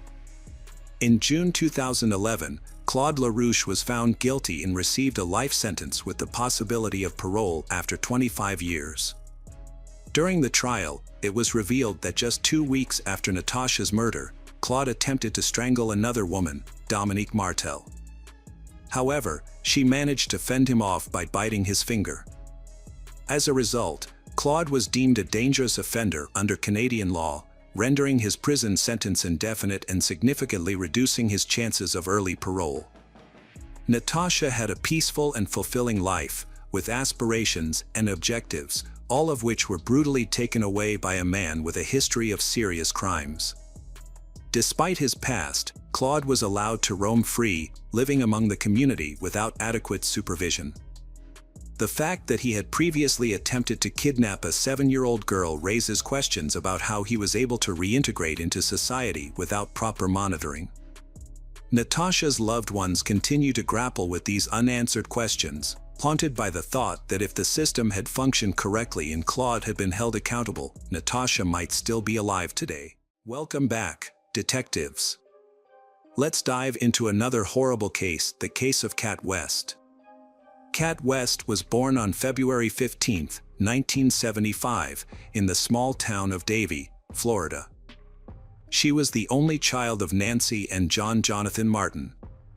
As a child, Kat always wanted a sibling, but her mother's health problems made that impossible. This has made Kat West so attached to her dolls, she treats them like living creatures, sings to them and cherishes them. Kat West was a popular student in school, admired for her good looks and friendly personality. She was very active in extracurricular activities, particularly sports and dance. However, during the teenage years, signs of bipolar affective disorder begin to appear, characterized by depression and anxiety, alternating with periods of hyperactivity, persistently elevated mood and agitation. Only later did her parents realize their daughter's condition, but it was too late. By then, she had turned to alcohol to cope with her emotions.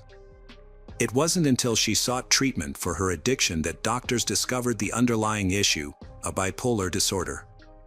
Despite overcoming her dependency on alcohol, managing her bipolar disorder proved to be a much more daunting task. She was on multiple medications, which caused unpleasant side effects and made her feel unwell.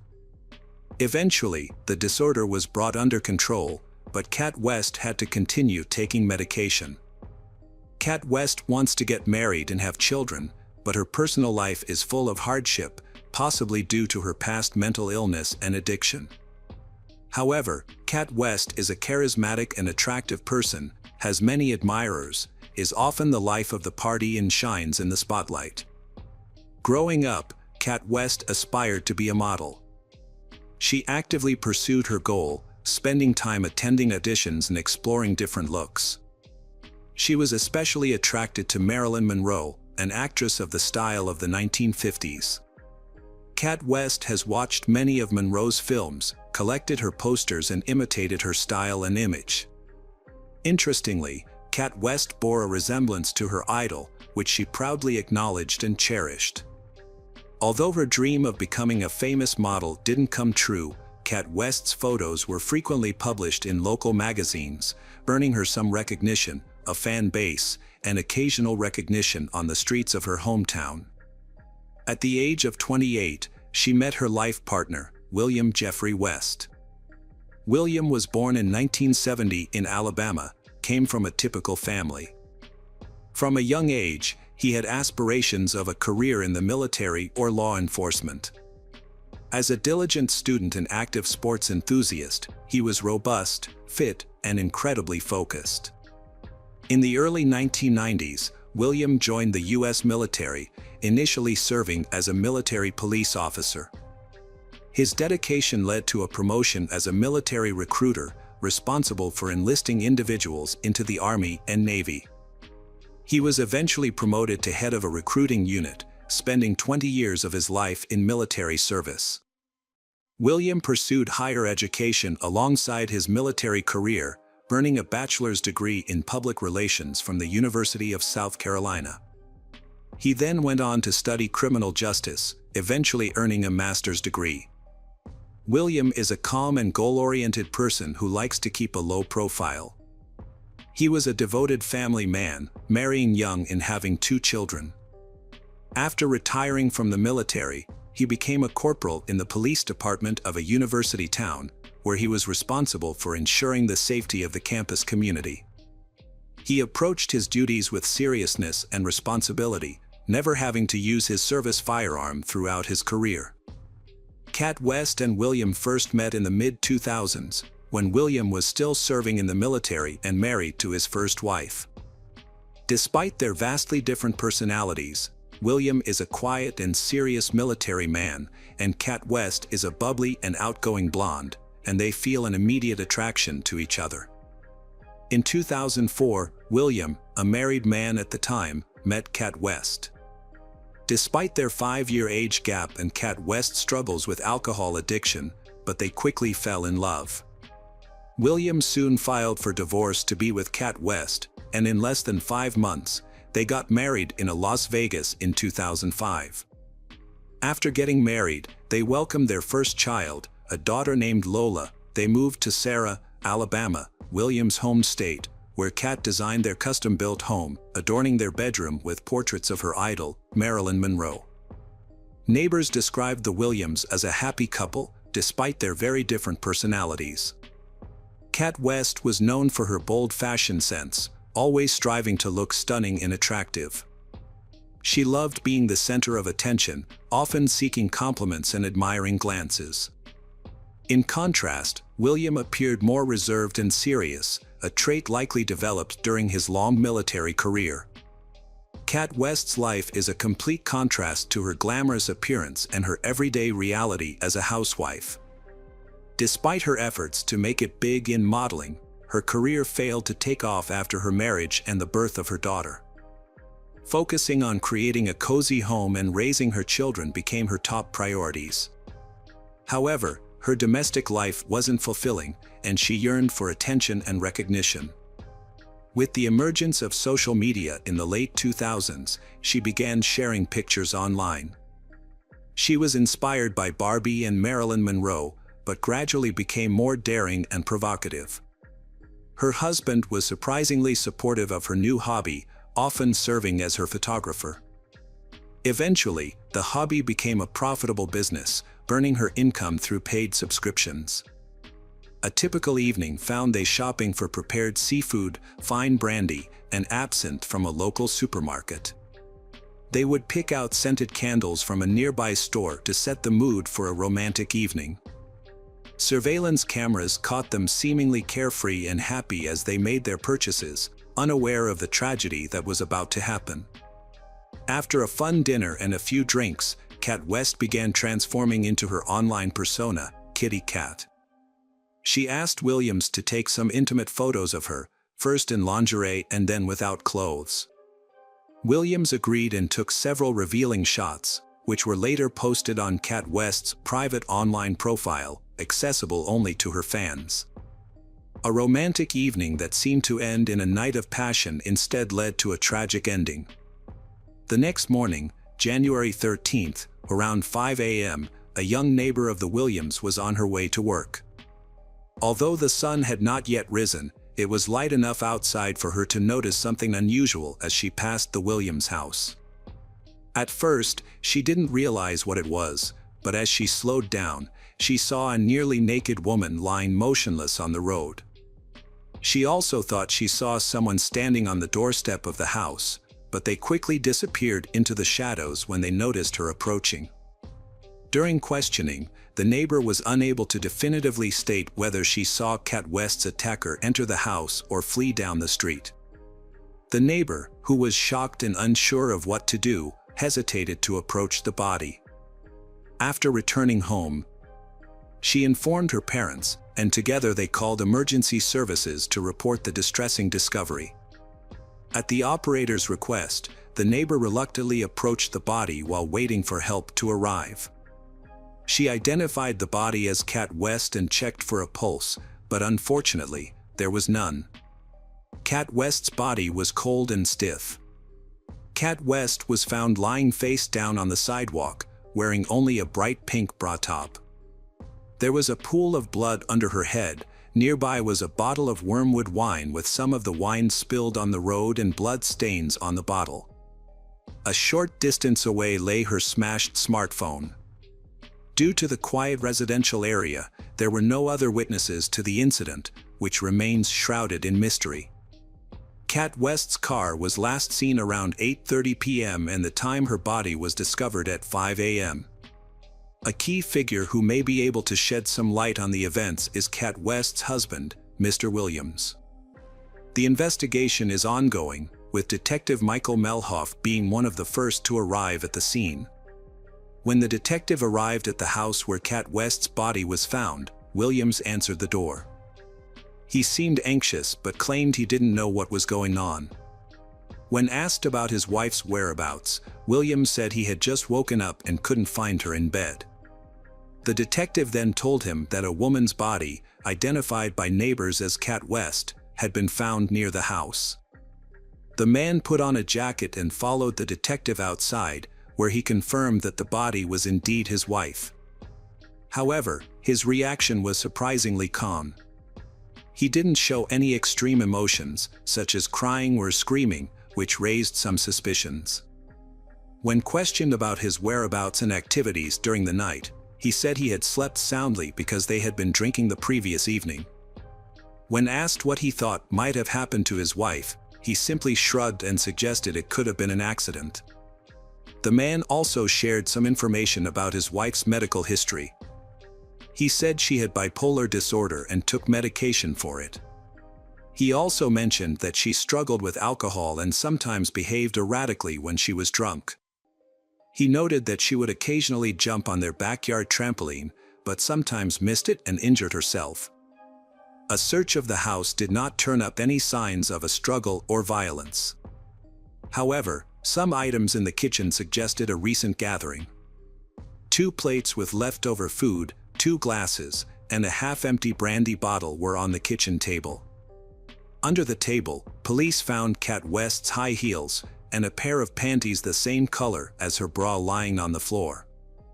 However, some bloody napkins in the trash and an open bottle of detergent raised suspicions. Williams claimed that on the evening in question, Cat West had been drinking heavily, which he disliked. After a photo session, he wanted to move to the bedroom for a more intimate setting. He took a short shower and returned to find Cat West still sitting at the table, drinking absinthe straight from the bottle and texting someone on her phone. Williams was angry that she ignored his requests to put away her phone, and he tried to take it from her. A minor scuffle ensued, during which he accidentally elbowed Cat West's face, causing her nose to bleed. Williams explained that the blood on the discarded napkins could have been the blood from his wife's nose that night. He stated that he took the phone from his wife and threw it out the door. Believing his wife would calm down and join him in bed, he claimed to have been unaware of what happened next until the police arrived at his door asking about Cat West. Williams speculated that his wife might have gone outside to retrieve her phone and brought the absinthe bottle with her to finish it. He suggested two possible scenarios: one, that she fell, hit her head on the bottle, lost consciousness, and froze to death, or two, that someone attacked her. However, he could not explain why his wife went out wearing only a bra without any clothes. He attributed this behavior to her being intoxicated from the absinthe. Williams's story raised suspicions due to its inconsistencies and lack of detail, which he attributed to intoxication. However, the investigation was hampered by lack of evidence and no witnesses. The autopsy revealed that the 42-year-old woman died from a severe head injury, likely caused by the absinthe bottle found nearby, combined with hypothermia. Her blood alcohol level was extremely high, suggesting severe intoxication can impair breathing and increase the risk of loss of consciousness. Initially, it seemed that the circumstances of Kat West's death were straightforward. She had been heavily intoxicated, gone outside to search for her phone, and taken the unfinished bottle of absinthe with her. It appeared that she might have lost her balance while reaching for her phone, fallen, hit her head on the bottle, lost consciousness, and ultimately died from the injury and exposure. The presence of the blood-stained bottle near her head and the phone nearby seemed to support this scenario. Yet, the investigation discovered that this explanation was overly simplistic and potentially staged. Experts determined that the head injury was caused by the bottle found next to the body. However, forensic analysis revealed that if the victim had fallen by herself, the bottle would likely have rolled away from her head, rather than remaining parallel to it. The bottle was found to have both Kat West's and her husband Williams's fingerprints on it, as well as some unidentified smudged prints. Further investigation led to a different conclusion. The theory presented in court suggested that Kat West and Williams had an argument. In a fit of anger, Williams allegedly struck her with the bottle, causing a fatal injury. Panicked, he attempted to stage an accidental fall and cleaned up the blood in the house, but failed to dispose of all the evidence. Evidence supporting this theory included a fitness app on Williams's phone, which tracked his movements. The app showed that Williams was active in the house until midnight and again early in the morning before the police arrived. This contradicted his claim of being asleep, leading police to speculate that he was trying to conceal evidence during these times. A neighbor who discovered the body recalled seeing a male silhouette on the doorstep of the house in the early morning hours. However, due to the dim light, she couldn't be certain if it was Williams or someone else. She also couldn't determine if the person entered the house. This information piqued the investigators' interest, especially given Kat West's online persona, Kitty Cat, which had attracted many male admirers who paid to see her revealing photos. This theory suggests that a highly devoted fan may have been responsible. As a homemaker, Kat West often received messages from various men, including some with inappropriate proposals. However, she kept her distance, and there were no explicit threats or harassment found in their communications. A few persistent fans who lived in other states were quickly ruled out as suspects. Despite this, mysterious footprints were found on the doorstep, which didn't belong to the homeowners, but they vanished on the lawn, and their origin remained unknown. Friends, relatives, and neighbors described the Williams family as a happy couple, and he knew her online activities under the name Kitty Cat. While some might have seen it as unusual, he treated it as harmless fun. Their social circle was unaware of Kat West's online persona, just as most of her followers didn't know her real-life identity. Williams firmly denied ever abusing his wife, saying he loved her so much that harming her was impossible. However, they frequently argued, and a text exchange from January 12 revealed a heated dispute. Kat West criticized Williams for not matching her energy and temperament, suggesting they might be incompatible. Despite the lack of direct evidence, Williams remained the prime suspect. Following his arrest, his family and defense attorneys rallied to his defense, believing he was innocent. They insisted that he could never hurt his wife. After his arrest, Williams was unable to afford the $500,000 bail and had to stay in custody until his trial, which took almost 3 years. He was offered a plea deal, admitting guilt in exchange for a reduced sentence, but he refused, maintaining his innocence. The trial, which began in November 2020, drew significant media attention. This publicity put pressure on the judges and jurors. By this time, the possibility of a third party's involvement in Cat West's death was no longer considered. The prosecution argued that all the evidence indicated that Williams was responsible for his wife Cat West's death. They believed that, fueled by jealousy and intoxicated, he hit her with a bottle, causing fatal injuries. In an attempt to cover his tracks, they suggested he staged the scene to look like an accident and removed evidence from the house. In contrast, Williams's defense team claimed that Cat West's death was an accident. They pointed out that her extremely high blood alcohol levels would have impaired her balance and coordination. Cat West's mother testified in support of Williams, describing her daughter as eccentric but stressing that Williams loved her unconditionally and would never harm her. She also appealed to the court to consider the well-being of their child, Lola, who had already lost her mother and now risked losing her father. On January 11, 2021, the jury delivered a guilty verdict for involuntary manslaughter. As a result, Williams received the maximum sentence of 13 years in prison, taking into account the time he had already served. Notably, if he had accepted the initial plea deal offered to him, he may have already been a free man by now. Unfortunately, all of Williams's appeals, led by his lawyers, have been unsuccessful thus far. Welcome back, detectives. Let's dive into another horrible case, the case of Jessica Patel. Jessica Patel was born on September 16, 1983, in Leeds, West Yorkshire, England, where she grew up in a traditional Hindu community. As the eldest child, she developed a diligent and obedient nature from a young age. Jessica excelled academically, helped with household chores, and maintained a bright and cheerful personality. Jessica had a large social circle, but she was particularly close to a boy 3 years her senior, who was more reserved and shy. They often spent time together, and as Jessica matured, she blossomed into a beautiful young woman. Like many of her peers, she longed to find true love and build a happy family, much like the characters in her favorite movies. However, her romantic aspirations did not detract from her intelligence and determination. To achieve her goals, Jessica pursued higher education. In 2002, she enrolled at De Montfort University in Leicester, and 4 years later, she began studying pharmacy at the University of Manchester. There, she reconnected with Mitesh, an acquaintance who coincidentally attended the same faculty. They initially had no romantic feelings for each other, but over time, it turned into true love. This relationship has helped Mitesh grow and become more confident in himself. He is also accumulating knowledge and becoming more mature. Mitesh was extremely kind and caring towards Jessica, showering her with compliments and gifts.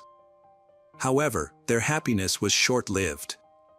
Jessica's mother passed away due to an incurable illness, leaving her devastated. Mitesh stood by Jessica's side, providing emotional support and comfort during this difficult time. As a result, their bond grew stronger. Jessica confided in her sister that she had finally found a trustworthy partner. Mitesh seemed perfect in every way, and she envisioned a happy marriage. In 2008, Mitesh asked Jessica's father for permission to marry her, following traditional Hindu customs. Although her father had reservations about Mitesh and felt that they were too young to get married, Jessica convinced him otherwise. They eventually got married in July 2009. The wedding was held in the beautiful garden of the bride's home. Initially, the newlyweds, Mitesh and Jessica, seemed like a perfect couple. However, things took a turn for the worse soon after. Mitesh's behavior changed dramatically, he became distant and cold, leaving Jessica feeling lonely. Their intimate life also suffered, and they didn't have any physical relationship for about 10 months after their wedding. This was very distressing for Jessica, who couldn't understand why Mitesh's feelings towards her had changed so drastically. Jessica tried to find fault in herself, wondering if she was the reason for Mitesh's change in. Meanwhile, she had just graduated from university in 2010 and was looking forward to starting her career as a pharmacist. She has a good education and a promising career. However, Mitesh's attitude continued to deteriorate. He became increasingly controlling and suspicious, constantly monitoring Jessica's every move. In February, her family suffered another grief. Her grandfather falls ill, his health begins to decline rapidly, and death seems inevitable. Manal's husband does not allow Jessica to spend much time with her family. This was the root of the conflict between they. When Manal confronted her husband about this, he became angry and responded by punching her in the face. As a result, when her grandfather was seriously ill, Jessica was only able to visit him a few times.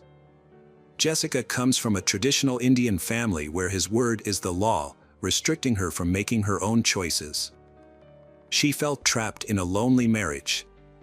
One day, she confided in her family about her concerns. She expressed her suspicion that her husband, Mitesh, was being unfaithful. She noticed that whenever he received a phone call, he would excuse himself to another room. Additionally, he often stayed up late, spending hours alone, which further fueled her doubts. In 2012, Jessica's suspicions about her husband's infidelity were confirmed when she discovered romantic messages on his phone. Seeking help, she confided in Mitesh's cousin, with whom she had a good relationship. Instead of offering help or advice, the cousin blamed Jessica for her husband's behavior, implying that she was responsible for his infidelity. This response from Mitesh's cousin left Jessica feeling isolated and unsupported. To make matters worse, Mitesh also prohibited her from seeking comfort from her own sisters. It became clear that Mitesh was hiding something and trying to maintain his reputation and authority within the family and local community. In 2014, Mitesh and Jessica relocated to Lynor, a suburb of Middlesbrough in North Yorkshire, in an effort to start anew and distance themselves from their family. They purchased a large house, made renovations, and later opened their own pharmacy. Jessica had hoped that this fresh start would bring positive changes to their relationship. While their relationship did improve slightly, one thing was still missing: children. For 6 years, Jessica struggled with infertility, and Mitesh made veiled threats that he would leave her if she didn't become pregnant. In October 2015, she decided to go through in vitro fertilization. However, the initial attempts were unsuccessful, causing her to become increasingly anxious and depressed, especially with the added stress of hormone treatments. To make matters worse, Mitesh's behavior changed. He became distant and cold towards her at home. He would only show affection in public, and even then, it seemed superficial. He was often preoccupied with his phone, and the tension between them became unbearable. She reached her breaking point and suggested they separate, confessing that she was unhappy in the marriage. Mitesh's response caught her off guard. He claimed to love her and promised that things would improve over time. He even suggested that having a baby would strengthen their family bond. Jessica believed his words. For a moment she felt comforted and listened to, and her doubts subsided. On May 9, 2018, Mitesh and Jessica Patel received the exciting news that 3 of their embryos had been successfully fertilized, with a transfer scheduled for the following month. Jessica was overjoyed at the prospect of becoming a mother and eagerly shared the news with her family. Tragically, their happiness was short-lived. A few days later, on the evening of May 14, 2018, Mitesh Patel made a frantic call to the emergency services, reporting that he had found his wife's body at their home.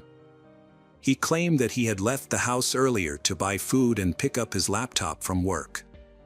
When he returned home, he found that the house had been burglarized and Jessica was lying unconscious on the living room floor. Mitesh told police that Jessica's skin was cold to the touch and there were bruises on her neck. He was clearly distressed, crying as he spoke. The police assured him that rescuers were on the way. When the officers arrived, they found Jessica's body on the living room floor, her wrists and ankles bound with duct tape. A grocery bag was nearby. Despite the medical team's efforts, Jessica died on the scene. The investigators sought to determine the motive behind the heinous crime. Upon examination, they found that the house had been thoroughly ransacked, with drawers and closets turned upside down. It was evident that the perpetrators had been searching for valuables, as they had even torn apart their bed mattress. The missing jewelry and cash further supported the notion that the primary motive was robbery. Jessica's husband, Mitesh, also believed that their house had been targeted by robbers. According to Mitesh's statement, on the day of the incident, he followed his usual routine, working a morning shift, going to the gym, and returning home afterward. His wife came home around 7 p.m. Later, Mitesh decided to order pizza and left the house at 7:44 p.m. Surveillance footage from a nearby pizzeria corroborated his alibi. Before leaving the pizzeria, he tried to call his wife to tell her he was on his way home, but no one picked up. Mitesh stopped at a pharmacy without notice, so he returned home later than expected. When Mitesh returned home at 8:50 p.m., he was met with a gruesome scene. His wife was bound, and their belongings were scattered everywhere. Neighbors was left reeling after the tragic event.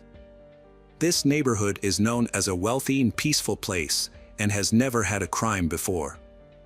The autopsy report revealed that Jessica's cause of death was strangulation, with the attacker using a bag, bare hands, and an electrical cord to ensure her demise.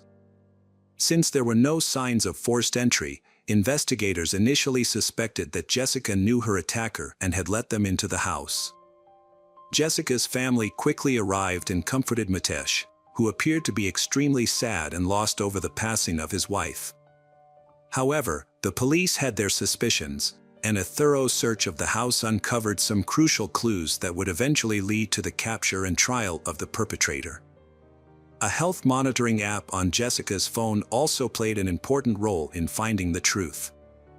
3 days after Jessica's murder, the lead investigator contacted her father, who was still near the crime scene, and asked him and other relatives to return home so as not to interfere with the ongoing investigation. The investigator promised to provide more information later. Meanwhile, detectives were preparing to arrest the prime suspect in the case, Mitesh Patel. Several key pieces of evidence had led them to this conclusion. During the search of the crime scene, police found a damaged hard drive from a surveillance camera installed in front of the front door.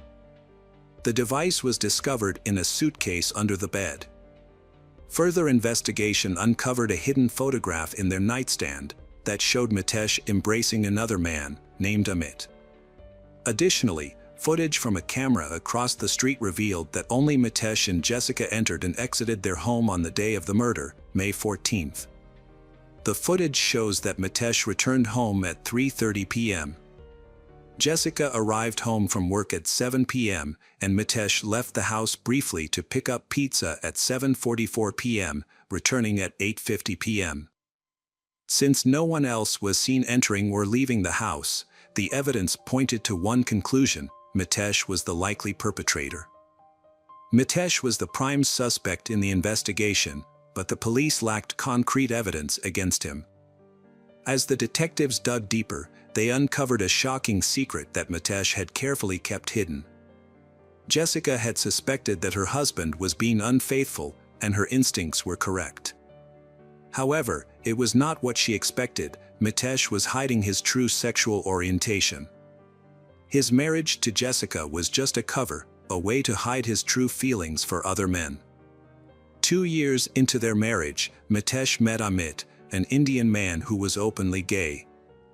Despite their cultural differences, they men quickly fell in love and secretly met each other whenever Mitesh was away on business. Unbeknownst to Jessica, her husband was leading a double life, pretending to be the perfect spouse while carrying on an illicit affair. In 2016, Amit moved to Australia, but Amit and Mitesh continued their relationship. Mitesh had had a plan to become same-sex parents with Amit by using Jessica's embryos and finding a surrogate. Mitesh had informed Amit that Jessica was having in vitro fertilization, IVF, and had asked if they could be together after this plan, to which Amit had replied that it would depend on the results. Mitesh confided in Amit, stating that eventually there would be no more obstacles in their relationship. In a message, Mitesh chillingly wrote, "Jessica's days are numbered." It was later discovered that Mitesh was secretly taking fertility-affecting medication to avoid intimate relations with Jessica. The investigation revealed that Mitesh's internet search history was reconstructed. He had searched for "how to get rid of his wife," Hindu funeral, and procedure for obtaining insurance payments for the murder of a spouse. Notably, Jessica had a £2 million life insurance policy. After her death, Mitesh planned to claim the money and use it to buy a property in Australia. In the weeks leading up to Jessica's death, Mitesh had been actively searching for a new home, aiming to create a comfortable environment for his future family. Investigators analyzed their cell phones and found incriminating messages. They also discovered a fitness app that tracked the number of steps taken by Jessica's. The data showed that Jessica's phone had not moved since 8:04 p.m. However, 15 minutes later, the phone recorded 14 steps, suggesting that either Jessica had made her last movements or someone had moved the device. In contrast, Mitesh's phone data revealed high physical activity and an elevated heart rate in the period leading up to his wife's murder, which was unusual for him. Between 7:44 p.m. and 8:30 p.m., Jessica's husband, Mitesh, walked up and down the stairs multiple times, creating false evidence of a burglary by throwing objects around the house. Before calling 911, he went upstairs to conceal evidence, including a hard drive from a surveillance camera in the safe of the pharmacy he and his wife owned. During the police investigation, they found stolen jewelry, £25,000, and a couple of gold bars, which Mitesh claimed had been taken during the robbery. They also discovered a roll of duct tape similar to the one used to bind the victim's arms and legs. The torn end of the tape matched the piece taken as evidence from Jessica's body. To create an alibi, Mitesh had to go to his workplace the evening after the pizza party. Despite planning for years, he was remarkably careless and left a trail of evidence behind. Furthermore, DNA analysis found under Jessica's fingernails showed that it matched Mitesh's DNA. Mitesh had scratch marks on his neck, which he attributed to a fall. During the investigation and subsequent trial, Mitesh, the accused, denied any wrongdoing. He claimed that his interactions with Jessica were mere coincidence. The 3-week trial strung together the developments in the case. It was established that he attacked his wife as soon as she entered the house. She fought back and scratched the attacker but was eventually controlled. Initially, Mitesh had planned to kill his wife by administering a lethal dose of insulin. However, this method takes a long time to be effective and there is a risk that the plan will be discovered. To ensure a quicker outcome, Mitesh suffocated his wife by putting a bag over her head. To make sure his wife was dead, he strangled her with his hands and then used a rope. The prosecution presented physical evidence, including empty ampules found in Mitesh Patel's laptop bag, which linked him to the crime. Mitesh brutally murdered his wife, Jessica, in their home, a place they had shared for years. The entire ordeal took only 20 minutes. He then brutally tied her up to create the appearance that she had been robbed. Following the murder, Mitesh went about his day as usual, even stopping at a pizza place and calling Jessica's phone. The news of her death left both families in shock and disbelief. Tragically, Jessica had been seeking help in the months leading up to her murder, but her cries for aid were ignored. Only her sister seemed worried, but they couldn't do much to help either. The jury deliberated for 2 hours before delivering a guilty verdict. On December 5, 2018, the court sentenced Mitesh Patel to life in prison, with the possibility of parole after 30 years. Mitesh showed no remorse for his actions, and it seemed that the only person he felt sorry for was himself. The family was still grappling with the loss of Jessica's death, remembering her in their daily prayers and cherishing the happy moments they had shared together. It is unlikely that they will ever forgive Mitesh for his heinous crime. According to Hindu beliefs, her soul must be reborn. Since she suffered a lot in life and was unhappy but remained a good person, in the next incarnation, she will be rewarded. At least that was a comfort to her loved ones. Welcome back, detectives. Let's dive into another horrible case. The case of Celeste Mano. Celeste Mano was born on November 30, 1997, in Melbourne, Victoria, Australia. She was the youngest of 2 children to parents Eggy Diro and Tony Mano, and grew up with her older brother Alessandro. Although her parents separated when she was young, her father remained involved in her life, providing financial support and maintaining a relationship with his children. Celeste was a sociable and active student who enjoyed sports, dance. Initially, she wanted to become a lawyer and enrolled at the University of Melbourne to study criminal and civil law. However, she later lost interest in law and switched to studying advertising and marketing. In 2018, she landed a job at a rapidly growing e-commerce company. She rapidly advanced in her career, rising from a call center worker to the head of a department in just a few years. She was considered one of the company's most promising employees. Celeste has always been the center of attention, especially among men. However, she is very picky about her partners. Meanwhile, one of her colleagues, Louis Seiko, has had his eye on her since she started working at the company. He is almost 16 years older than her and has shown no signs of career ambition, remaining in the same subordinate position for many years. Despite his reserved nature, Louis Seiko was friendly and polite. He often asked Celeste out, but she consistently declined. Instead of taking the hint, Louis Seiko chose to view her rejections as a challenge or a game. He believed that Celeste was playing hard to get and was determined to win her over. Despite her clear lack of interest, Louis Seiko continued to try and draw her attention through various means. Celeste finds Louis Seiko's attention annoying, but she tries to keep her cool, hoping that he will eventually lose interest or focus on someone else. However, Louis Seiko's infatuation with Celeste grows stronger over time, becoming an obsession that everyone around him notices. Celeste confided in a close friend and colleague that she would never consider a romantic relationship with Louis Seiko due to several reasons. Firstly, she found him odd and unpredictable. Secondly, she was not attracted to men lacking ambition and life goals. Lastly, their significant age difference was also a factor. Despite feeling pity for Louis Seiko, she knew he had no chance with her. Louis Seiko's relentless pursuit of Celeste led to a critical mistake: he neglected his work duties. As a result, his productivity plummeted, which did not go unnoticed by senior management.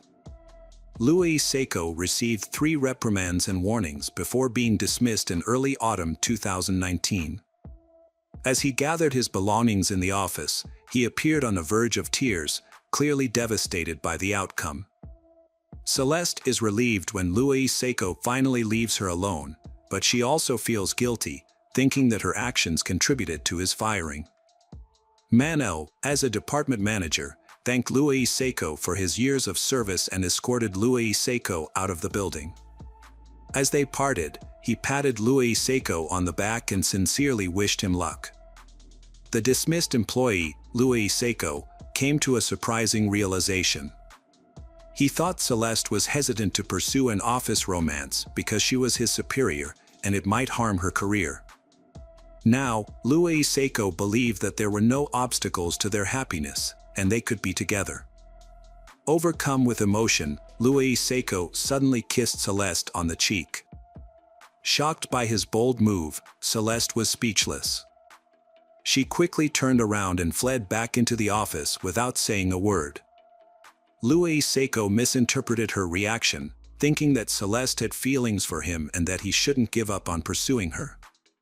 After being fired, Louis Seiko created a social media account and sent Celeste a friend request, which she initially accepted. However, when he began asking her to meet up and go out, she politely declined and eventually blocked him. Undeterred, Louis Seiko created a new profile and sent her another friend request the next day. Celeste tried to ignore him, but he continued to comment on her photos, complimenting her appearance and suggesting they would make a great couple. To limit Louis Seiko contact, Celeste adjusted her profile settings to restrict messages, comments, and posts to only her friends. Despite this, a week later, she started receiving romantic messages from an unknown number, which she suspected were from Louis Seiko. The messages included poems he had written, admiring her beauty and trying to persuade her to go out with him. This was particularly concerning since Louis Seiko had never had her personal phone number during their time working together, and she had only communicated with him through work channels. Celeste initially tried to address the stalker by answering one of his calls. Celeste explained to him that there was no possibility of a relationship and urged him to stop contacting her. Unfortunately, Louis Seiko was not receptive to her message and instead continued to focus on how much he enjoyed hearing her voice. Despite Celeste's attempts to block him, Louis Seiko managed to circumvent this by calling from different numbers each time. Feeling harassed, Celeste eventually changed her phone number, but to her surprise, Louis Seiko was able to obtain her new number within a week. Celeste had been trying to protect herself from Louis Seiko, a crazed fan, for about 6 months. Despite blocking Louis Seiko's phone number and fake social media accounts, and ignoring his messages, the harassment continued. The messages escalated from romantic to bold and threatening, followed by demands to meet Celeste. Celeste had no idea that Louis Seiko had begun following her from work to her home, knowing her address. At first, she caught glimpses of Louis Seiko near her home, but Celeste assumed it was because she was too nervous. However, when she realized that Louis Seiko was actually following her, she knew she needed help. Celeste decided to seek police protection, hoping to obtain a restraining order that would prohibit the stalker from approaching her or her home. The police officers were unresponsive to Celeste's concerns, seeming to mock her request for help. They claimed that Louis Seiko had not done anything illegal, as writing explicit poems or fantasies in text messages is not against the law. Without evidence of Louis Seiko following or lurking near her home, Celeste was told to leave the police station. Celeste continued to be harassed by Louis Seiko on a regular basis. During the day, she would see his car parked across the street from her office, and at night, he would drive past her house several times. This constant presence made her feel uneasy. In August 2020, Celeste returned to the police station, this time providing photo and video evidence on her phone that showed Louis Seiko was indeed stalking her. A different officer took her statement and was more serious about the situation, expressing surprise at his colleague's previous indifference. He advised Celeste to go to court immediately, where a restraining order was issued against Louis Seiko, prohibiting him from contacting or approaching her in any way. Louis Seiko's sudden disappearance brought Celeste a sense of relief and freedom. However, that feeling did not last long. Less than a month later, she began receiving text messages from unknown numbers. The messages were from Louis Seiko, who initially begged her to retract his statement and drop the restraining order, arguing that it was interfering with their romantic relationship. Over time, his tone shifted from pleading to demanding. Celeste immediately reported the messages to the police, as Louis Seiko's actions were a clear violation of the restraining order. As a result, he was fined and warned that further violations would lead to severe consequences, including the possibility of jail time if he continued to harass her. After this incident, Louis Seco remained silent for almost 2 months, leading Celeste to believe that he had finally left her alone. Celeste met Chris Reedsdale in September 2020, and they quickly discovered they shared many common interests. Life views and goals, which led to a romantic relationship. She confides in Chris about her harassment by Louis Seco, who has been silent for over a month but still worries her. Chris made a conscious effort to make Celeste feel safe and supported, showering her with care and attention. A month later, in early November, Celeste decided it was time to introduce Chris to her family over dinner. Her family welcomed Chris warmly. The next few weeks passed peacefully, and Louis Seco made no further attempts to contact Celeste. She was happy, spending all her free time with Chris, and it seemed that she had finally forgotten about worrying about Louis Seco. On November 15, 2020, they went on a date to a cafe where they sat together, enjoying each other's company. Celeste offered to take a selfie to capture the moment. Celeste loved the photo so much that she decided to use it as her profile picture on social media. By doing so, she also wanted to share the news of her new relationship and make it clear that things were getting serious. Chris also posted the photo on his page, along with a heartfelt caption expressing his love for Celeste. Sadly, this date turned out to be their last. After dropping Celeste off at home, Chris said goodbye, planning to see her again the next day. Celeste spent about an hour in the kitchen with her mother Eggy, before going to bed early to get ready for work the next morning. On November 16, 2020, Eggy was suddenly awakened around 4 a.m. by the sound of breaking glass. At first, she thought the noise was coming from outside, but then she heard more suspicious sounds, including banging, screams, and commotion, which seemed to be coming from within her house. Eggy quickly got out of bed, put on her robe, and rushed to her daughter Celeste's room. As she opened the door, she saw someone jumping away from Celeste's bed and escaping through a broken window. When Eggy turned on the light, she was shocked to see her daughter lying in a pool of blood, covered in cuts and small shards of glass. Celeste was struggling to breathe, her eyes wide open and looking up. Eggy immediately called an ambulance and tried to stem the bleeding from her daughter's deep wounds while she waited for help to arrive. Tragically, despite their best efforts, Celeste passed away before police and paramedics arrived. The medical examiners found over 20 stab wounds on the victim's body, with the fatal blow being a wound to her heart. After investigating the scene and comparing it to Eggy's testimony, the police concluded that the attacker broke into the Celeste's room through the window and carried out the attack in under 3 minutes, before the Celeste's mother entered the room. The attacker used a large butcher's knife, striking randomly, and the Celeste tried to defend herself, as evidenced by the numerous cuts on her arms. When asked if the Celeste had any enemies, Eggy mentioned Louis Seco, who had been harassing the victim with calls and threatening messages for over a year. This information was confirmed by other family members, friends, and colleagues. The suspect left behind a large number of bloody fingerprints at the scene, as well as DNA on a fence he jumped over while fleeing, which was likely due to an injury to his hand.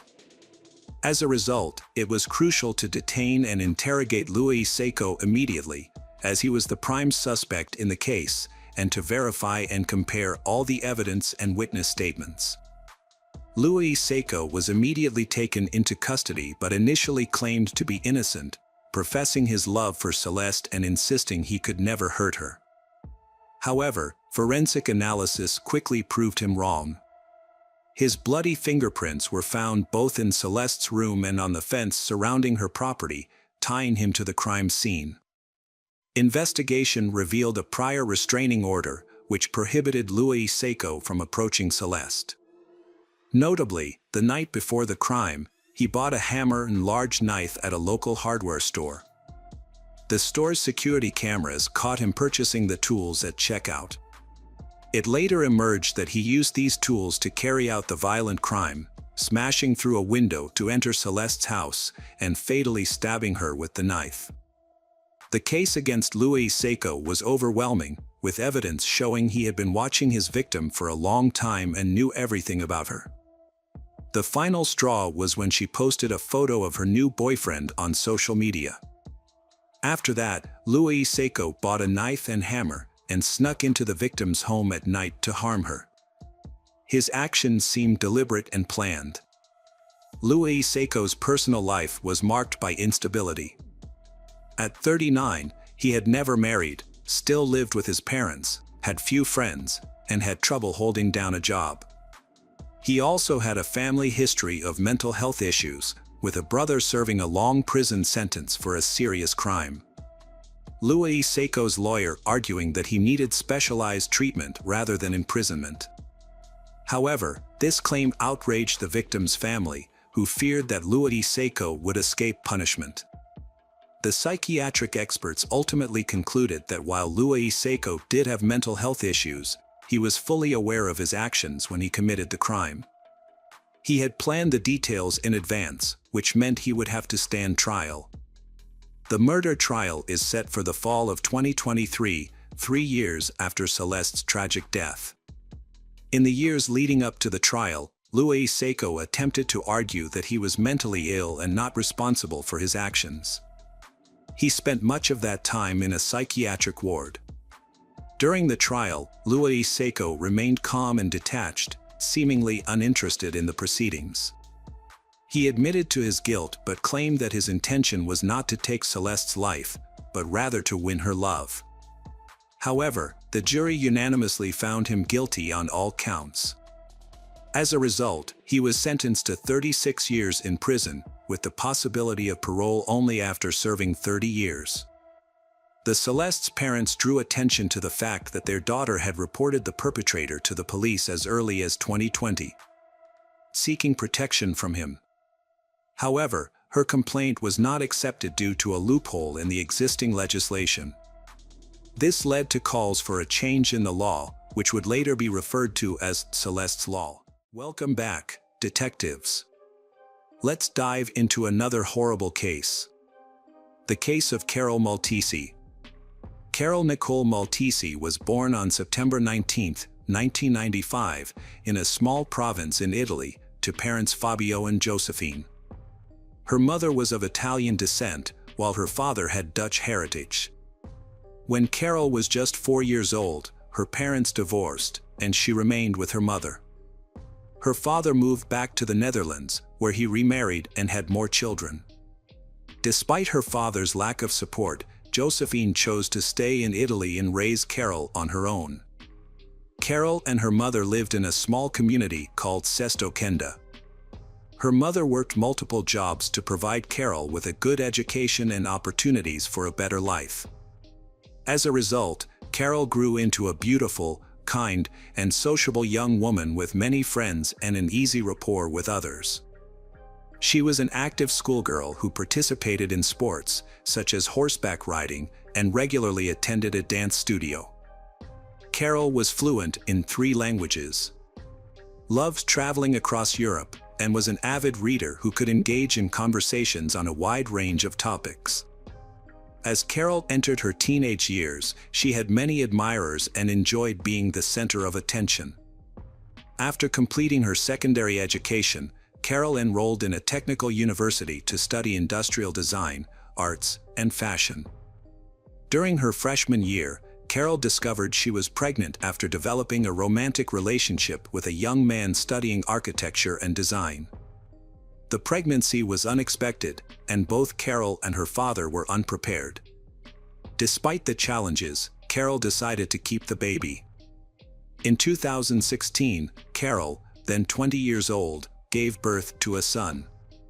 The arrival of the baby significantly impacted her life. Due to financial constraints, she had to leave school to support themselves and their child. She relocated to Verona in search of better opportunities to provide for their family. Carol found employment as a sales consultant in a cosmetics and perfume retail chain when her son was 1 year old. Meanwhile, her boyfriend worked on projects from home and took care of their son. However, in mid-2019, Carol's life took another turn when she fell in love with Angelo. They began a passionate affair, secretly meeting in hotel rooms and exchanging messages at night. The affair lasted for about 6 months, during which they tried to spend as much time together as possible. But just before the new year, Carol's boyfriend discovered her infidelity and decided to end their relationship. Carol thought it was for the best that she was leaving, as she had already planned to move in with her new boyfriend. However, they faced a challenge. Angelo lived with his parents, and Carol couldn't join him with her child from a previous relationship. They decided to rent a place together, but their plans were disrupted, which left them jobless and unable to afford a home. Carol had to move into Angelo's parents' house and temporarily leave her 4-year-old son with his biological father. Carol struggled financially, but Angelo and his parents supported her as much as possible. She had to rely on them completely, unable to contribute to her son's care. To make matters worse, her mother was diagnosed with Parkinson's disease, which required expensive treatment. In desperation, Carol looked for ways to earn money from home to support her son and ailing mother. She turned to social media and created a YouTube channel, sharing her experiences of life in isolation. Although her content didn't attract much attention, her striking appearance drew comments, including some unwanted and inappropriate proposals. A subscriber suggested that Carol create an account on the adult content platform OnlyFans, citing her attractive appearance and potential for quick success. Taking this advice, Carol registered under the pseudonym Charlotte Angel and began posting intimate photos and videos. She quickly gained a large following and started earning a substantial income. As time went on, Carol's content became more explicit and bold and was appreciated by her fans. However, she keeps her work a secret from her boyfriend and relatives. This secrecy was short-lived because an acquaintance of hers discovered her account about 6 months later. Although Carol tried to justify her work as an art form that gave her financial security and personal fulfillment, her acquaintances did not accept it. Friends and acquaintances gradually distanced themselves from her, believing that her work was immoral and fearing that association with her would damage their reputations. Carol saw this reaction as prejudice and remained confident that she would achieve success and wealth as an adult film star. Carol's newfound popularity attracted the attention of adult film studios, and several directors approached her with offers to star in their productions. She soon accepted the invitation and participated in group photo sessions. Unbeknownst to her, her activities went unnoticed, and her boyfriend, Angelo, was shocked to discover that she was not working remotely as a designer as she had claimed she would. He felt lost and didn't know how to react because he had no plans to end their relationship. However, when Angelo's parents learned of Carol's profession, they urged him to end the relationship immediately, fearing she would bring shame to their family. At that time, Carol achieved financial stability thanks to her popular OnlyFans account and increasing salaries from film directors. In interviews, she expressed her intention to eventually complete her education and pursue a career in design or modeling. However, she increasingly loved her current job and was completely immersed in it. Despite her success, Carol faced constant moral pressure from those around her, who judged and tried to shame her. This led to certain psychological trauma.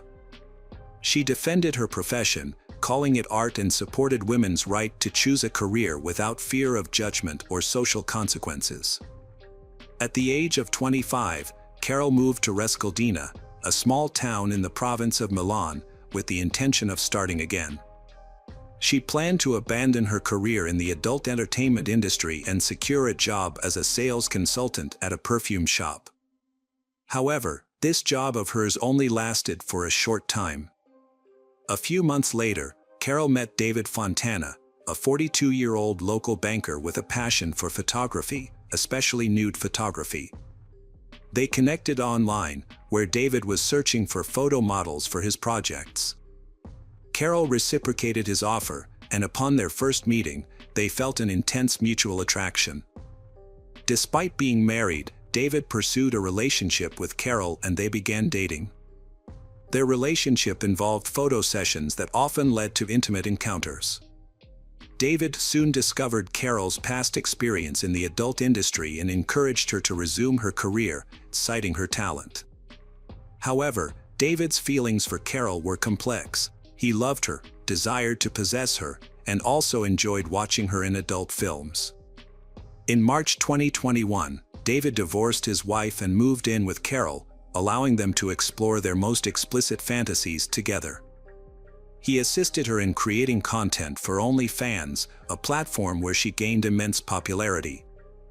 However, David took a share of the profits from their joint work. As Carol's success grew, she began receiving lucrative offers from foreign directors and studios for film shoots. David was a jealous boyfriend who would become annoyed when others showed interest in Carol in public or tried to flirt with her. However, he never interfered with her work as an adult film actress, treating it as a normal job that she felt comfortable with. On the other hand, after Angelo and Carol broke up, Angelo confessed that he had missed her and asked to get back together, saying that he would accept her profession and not restrict her freedom. Carol appreciated Angelo's efforts but revealed that she had already met someone else. Even so, Angelo and Carol continued to communicate. However, when David found out, he became angry, threatened Angelo, and burned his car and finally broke up with Carol. Angelo reported the incident to the police, who issued a restraining order against David, but ultimately found no evidence linking him to arson. As Carol's career took off, Carol frequently traveled for filming and attracted a large following. She was trying to buy a house for herself and her son and planned to leave the adult film industry to focus on raising her son. To achieve this goal, she started creating custom videos for fans, who would send her scripts and pay her to make their fantasies come true. This idea brought high profits to Carol. Carol and David continued to work together in film despite their personal separation. During a September 2021 film shoot, Carol met co-star Salvatore Galdo, and a romance blossomed. She and Salvatore eventually formalized their relationship, deciding to get married after taking the time to ensure they were both ready to move forward. As they planned their future together, they made a conscious effort to maintain their independence and keep their relationship private. They had learned from past experiences and wanted to approach their new relationship with a clear understanding of each other's needs and boundaries. In the end, Carol and Salvatore were able to build a strong foundation for their relationship, free from the entanglements of their past. They were able to move forward together, focusing on their shared future and leaving their complicated pasts behind. Carol's social media activity had slowed down significantly. Although new posts occasionally appeared on her account, she rarely interacted with anyone, keeping her responses brief. Her latest photos suggested she had recently gone on a seaside vacation, but she hadn't shared her plans with anyone. Everything was happening peacefully. But on March 20, 2022, in a deserted area near Italian Borno, a passerby had made a disturbing discovery. He had been walking along a cliff when he had spotted large black bags of trash on a slope near a body of water. He had felt uncomfortable seeing garbage in such a beautiful location, so he had decided to throw it away. When he had approached one of the bags, he had noticed that it was unusually heavy. His curiosity had turned to horror when he had seen human fingers poking out through the tear in the polyethylene plastic. The man who quickly contacted the police, and when officers arrived, they found 4 bags with a human body that had been divided into 18 parts. Due to the extreme disfigurement, identifying the remains seemed unlikely. Forensic analysis showed that the victim was a young woman who had been deceased for at least 2 months, but the cause of death could not be determined. It was clear that the body had been stored in a freezer before being thrown off a cliff in a remote area, likely with the intention of remaining hidden for a long time.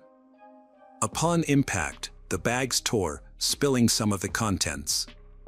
The perpetrator had attempted to conceal the victim's identity by removing any distinctive features, such as tattoos, although damaged remnants of these tattoos still existed. The skin in those areas had been severely damaged with burns from hot objects, cuts, and acid. Despite this, police were able to piece together fragments of the tattoos and compare them with a missing persons database. A breakthrough came when a news report about the body was broadcast, asking anyone who might recognize the described features to come forward. Shortly after, a woman who worked in adult films visited the police station and identified the tattoos as belonging to a colleague who had disappeared in early January. The actress knew the deceased as Charlotte, but did not know her real name. This new information was crucial, as it allowed police to establish the victim's identity and real name. Once her identity was known, it was revealed that she had become engaged to Salvatore Galdo, a colleague, shortly before her disappearance. However, Galdo had not reported his fiancée missing, which raised suspicions. He was detained as the first suspect, but he appeared genuinely distraught over his fiancée's death and puzzled as to why he was under suspicion. According to Salvatore, he had been in regular contact with his fiancée through messaging apps and social media, and he had proof of their correspondence. He claimed that Carol had caught sick and was self-isolating, which is why he hadn't visited her. When asked why he hadn't called to check on her, he said he had spoken with David Fontana, who lived nearby and had promised to care for her. Although Salvatore's story was unclear and unconvincing, his testimony led police to a second suspect who needed to be questioned. However, before police could search for David, he appeared at the station to report a missing person. This was a surprising turn of events. David had not been following the news and did not expect the body to be found so quickly. When he learned that Carol's body had been discovered and identified, he became worried. But when Salvatore was arrested, David realized the police would likely find him, as he had communicated with Salvatore by phone and fabricated a story about taking care of Carol while she had sick. When questioned, David appeared nervous and gave conflicting accounts of his relationship with Carol. He claimed he and Carol were close, but they had not seen each other in months and she had suddenly stopped contacting him. After hours of questioning, David finally cracked under the pressure and began confessing that he had accidentally killed Carol, claiming it had happened in early January during a filming session for a client who had paid a large amount of money. The script had called for him to tie and gag Carol, put a bag over her head, and brutally beat and torture her with tools, including a hammer. David and Carol had agreed that David wouldn't hit her too hard, but she would act like she was in a lot of pain. However, David claimed he had accidentally delivered a hammer blow and fractured her skull. When he removed the bag, he saw that she was about to die, but instead of seeking medical help, he had decided to end her suffering with one last blow of the hammer. But surprisingly, the investigation revealed that the mysterious customer was actually David, who contacted Carol using a fake account. He had come up with a revenge plan because Carol had wanted to leave him. At about 9 p.m. on January 11th, David had used a hammer to kill Carol. The next day, he had bought a large freezer using Carol's credit card, as well as a saw and axe from a hardware store, which he had used to dismember her body. David had attempted to disfigure her body to prevent identification by removing her tattoos and skin and attempting to burn and shred the rest. After murdering Carol, David stored her body parts in bags and kept them in a freezer for over 2 months. During this time, he deceived her relatives and friends by communicating with them through her phone and social media accounts, creating the illusion that she was still alive. By the end of March, David thought it was safe to dispose of the body and dumped it off a cliff in a remote area. He hoped that the remains would either never be found or would have decomposed beyond recognition by the time they were discovered. However, the body was found just 2 days later, and authorities tracked David down within a week. The most puzzling aspect of the case is that none of Carol's relatives or friends reported her missing. despite her disappearance occurring nearly 3 months prior. They were all convinced by the messages and social media posts David had created, and even her fiancé, who thought she was ill, didn't become alarmed when she failed to answer his calls or visit him. If someone had raised the alarm, David would have been tracked immediately through the signal from Carol's phone, which he had kept with him the entire time. At the trial, David expressed remorse and claimed he loved Carol, stating that her death was unintentional. He also said he had planned to end his own life after her death, unable to cope with the grief. Although this statement seemed implausible, the defense maintained that the incident was an unintentional act of violence. On June 12, 2023, David was found guilty of manslaughter. He was sentenced to 30 years in prison and ordered to pay compensation to Carol's son, Carol's mother, and the father of Carol's child, totaling €350,000. Notably, the court did not consider the manner of the killing to be cruel, and the dismemberment of the body was not deemed an aggravating factor. As a result, David may be eligible for parole in the future. Welcome back, detectives. Let's dive into another horrible case. The case of Catherine Wells Burr. Catherine Wells Burr was born in 1989 in the United Kingdom to parents Phil and Jane Wells Burr. She has an older sister named Lynn. In the summer of 2010, Catherine met Rafael Novak, a 31-year-old co-worker, on a university break while working on a new vacuum cleaner production line. Rafael was an immigrant from Poland with a previous marriage and a son, had moved to England 4 years earlier seeking a better life. Rafael and Catherine started dating, initially meeting for lunch at the production site cafe, but soon progressing to romantic dinners. Rafael showered Catherine with gifts, took Catherine to movies, and went on walks with Catherine. As their relationship deepened, Rafael shared his past and reasons for moving to the UK with Catherine.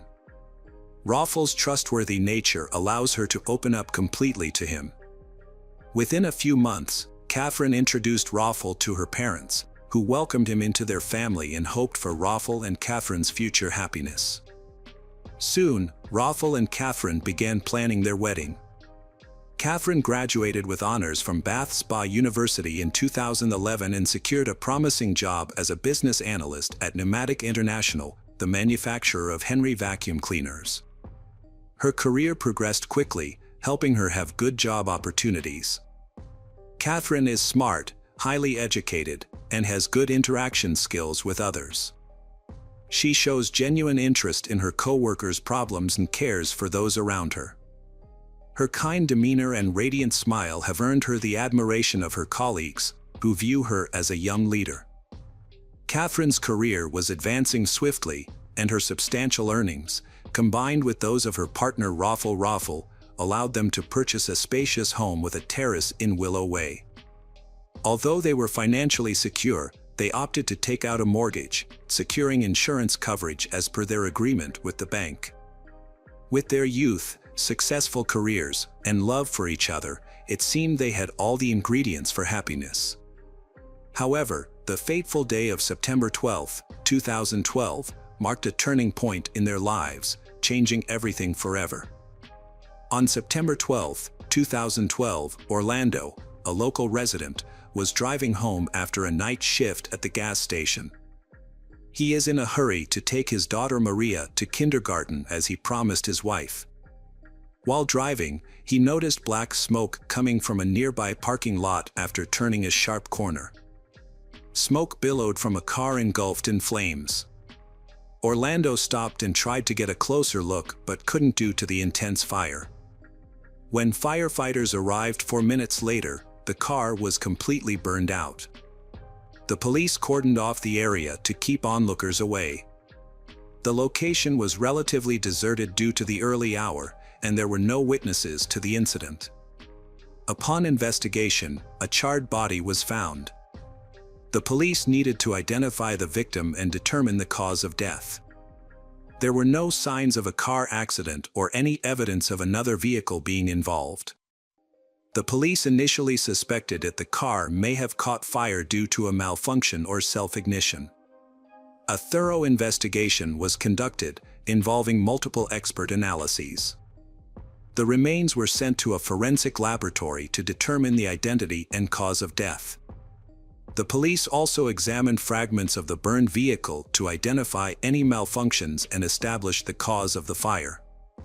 The police began by checking the missing persons database and recent reports of disappearances.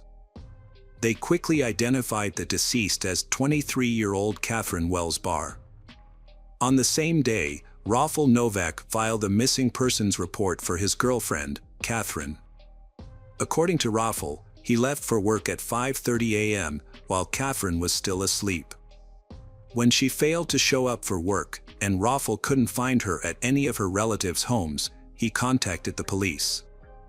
The investigation involved interviewing the victim's family, including her parents and sister, as well as Rafal, her colleagues, and friends. By gathering information about the last days and years of Catherine's life, the police were able to reconstruct the events leading up to her tragic death. The investigation into Catherine's disappearance continued to uncover shocking details about her life with Rafal. As the truth began to emerge, it became clear that their relationship had been built on lies from the start. Rafal, a 29-year-old man from Poland, had left his wife and child behind to escape his debts. He moved to the UK, where he met Anna Levick, with whom he had a long-term relationship starting in 2008. When Rafal met Catherine, he initially maintained relationships with both women. However, he eventually chose Catherine, believing she offered more stability and financial security. Catherine, unaware of Rafal's true intentions, genuinely desired a happy marriage and family with him. Meanwhile, Rafal was secretly planning to kill Catherine, intending to use the life insurance payout and the large house they shared to fund a new life with his mistress, Anna. The murder was carefully planned and executed with exceptional cruelty. On the day Catherine went missing, Rafal waited a few hours before reporting her disappearance to her boss, pretending to be frantically worried about her whereabouts. He feigned panic and despair in front of Catherine's colleagues and relatives, claiming she had been receiving threatening letters from a mentally unstable admirer. When Catherine's car was found missing and she was not at her parents' home or her own, Rafal's fake concern led Catherine's family to contact the police. Rafal recounted that the evening before her disappearance had been normal evening. Rafal and Catherine went for a walk, bought groceries, had dinner, watched TV, and went to bed together. Catherine seemed calm. However, a thorough investigation revealed that her death occurred earlier. She was strangled around 2 a.m., likely in her own bed while asleep. Her body was placed in the car, driven a short distance, and set on fire to destroy evidence. Rafal Novak had a solid alibi, as he was at work from 5:30 a.m. He claimed Catherine was asleep in bed when he left. The burning car was discovered between 6 and 7 a.m. However, Rafal was still at home at 1:30 a.m., which significantly altered the case's direction. As a result, Rafal Novak became the prime suspect in Catherine Wells Barr's murder. The evidence allowed for Rafal to be detained pending further investigation. Rafal claimed that Catherine was being stalked, which had caused her significant distress. However, during the investigation, it was discovered that Catherine had a secret online life. She had accounts on several adult websites, where she shared intimate photos and engaged in flirtatious conversations with men. A letter from a secret admirer was also found. Despite attempts to mislead the investigation, evidence was uncovered that proved Rafal's direct involvement in Catherine's demise. Notably, Rafal had a motive to kill Catherine. Investigators found that he had been in continuous communication with Anna Legwinowicz, and they had met regularly over the past few months. Furthermore, it was discovered that Rafal had a financial motive. Shortly before Catherine's death, they had both taken out life insurance policies worth £123,000. Raffle and Catherine were the sole beneficiaries of each other's policies, meaning they would receive the payouts in the event of the other's death. The main motive behind Catherine's death and the burning of her car to mislead the investigation was found to be a large life insurance payout. On the day she went missing, Catherine sent a message to Anna's phone. Additionally, security cameras showed Anna and her uncle filling a gas can at a gas station a few days before the crime. This new information brought a third person into the investigation. Anna Lagvinovich, 32, and her uncle, Tadeusz Dimitrisin, 38, along with Raffle Novak, are suspected of being accomplices in a premeditated crime and arson to cover up evidence. The crime was carefully planned by them over several months. They created accounts on adult websites, uploaded doctored images of Catherine, and created chats with various men to mislead the investigation. When faced with undeniable evidence, Raffle and Anna couldn't deny their involvement any longer and began blaming each other. Raffle claimed that Anna, driven by jealousy, planned and carried out the crime to eliminate Catherine. In contrast, Anna accused Raffle of committing the crime out of greed, seeking to secure the insurance payout for the house. To avoid detection, the conspirators forged much evidence related to Catherine. They created fake profiles about Catherine on dating websites, portraying her as a promiscuous and highly sexual woman. Also, to cover their tracks, the conspirators burned Catherine's body and created a fake story about her. They invented a fictitious lover, and they believed that he might be responsible for Catherine's death. One of the conspirators even sent a text message from Catherine's phone to this fictitious person, suggesting that she was on her way to meet him. However, forensic experts discovered that when the fire broke out, Catherine was only wearing her favorite nightgown, not an appropriate outfit to meet someone. Despite the evidence, Raffle refused to acknowledge his involvement in Catherine's death. Instead, he told Jane, Catherine's mother, that her daughter was receiving threatening emails and text messages from an ex-boyfriend who said if he couldn't have her, no one could.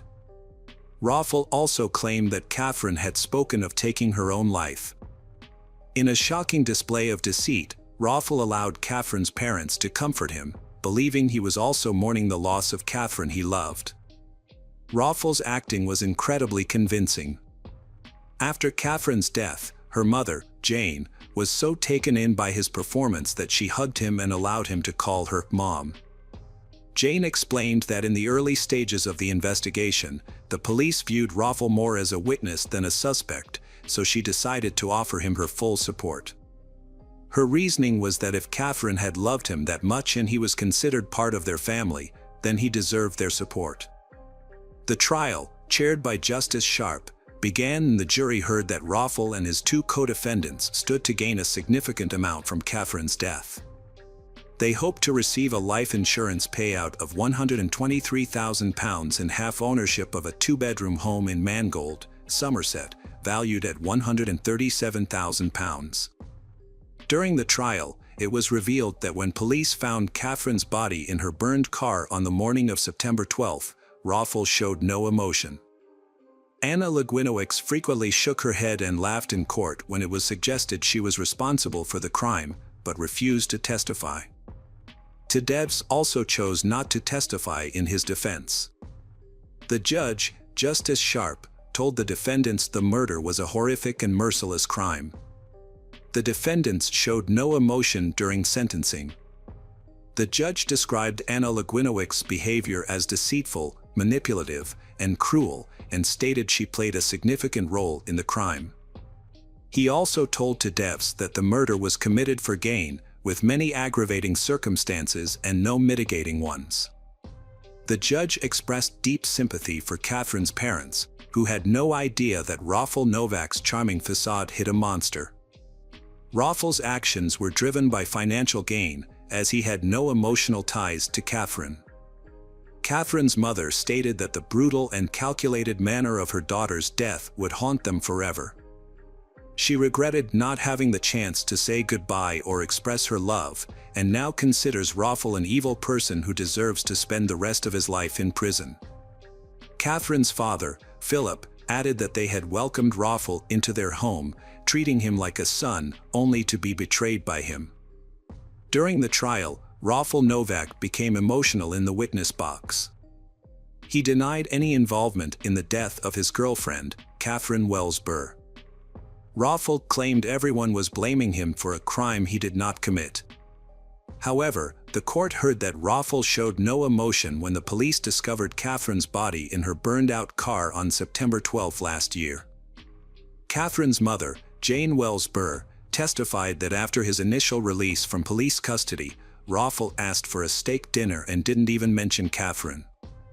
Jane Wells Burr stated that her daughter's fate was sealed when she and Raffle bought a house together and took out a life insurance policy.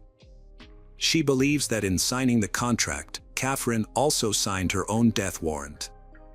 Ultimately, the court found Raffle Novak guilty of suffocating Catherine with a pillow while she slept. He had conspired with his secret lover, Anna Legwinowicz, and her uncle, Tadevs, to claim a £123,000 life insurance payout and a share of the house.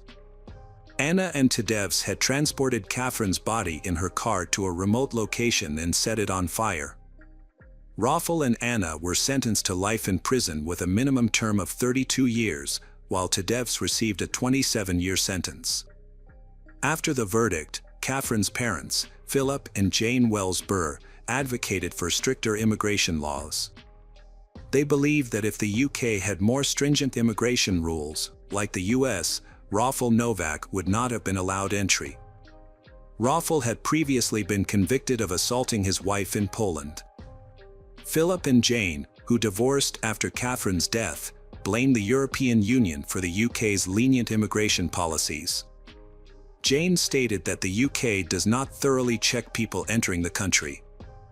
She was unaware of Raffle's previous assault charge in Poland and believes the government needs to prevent individuals like Raffle from freely entering the country.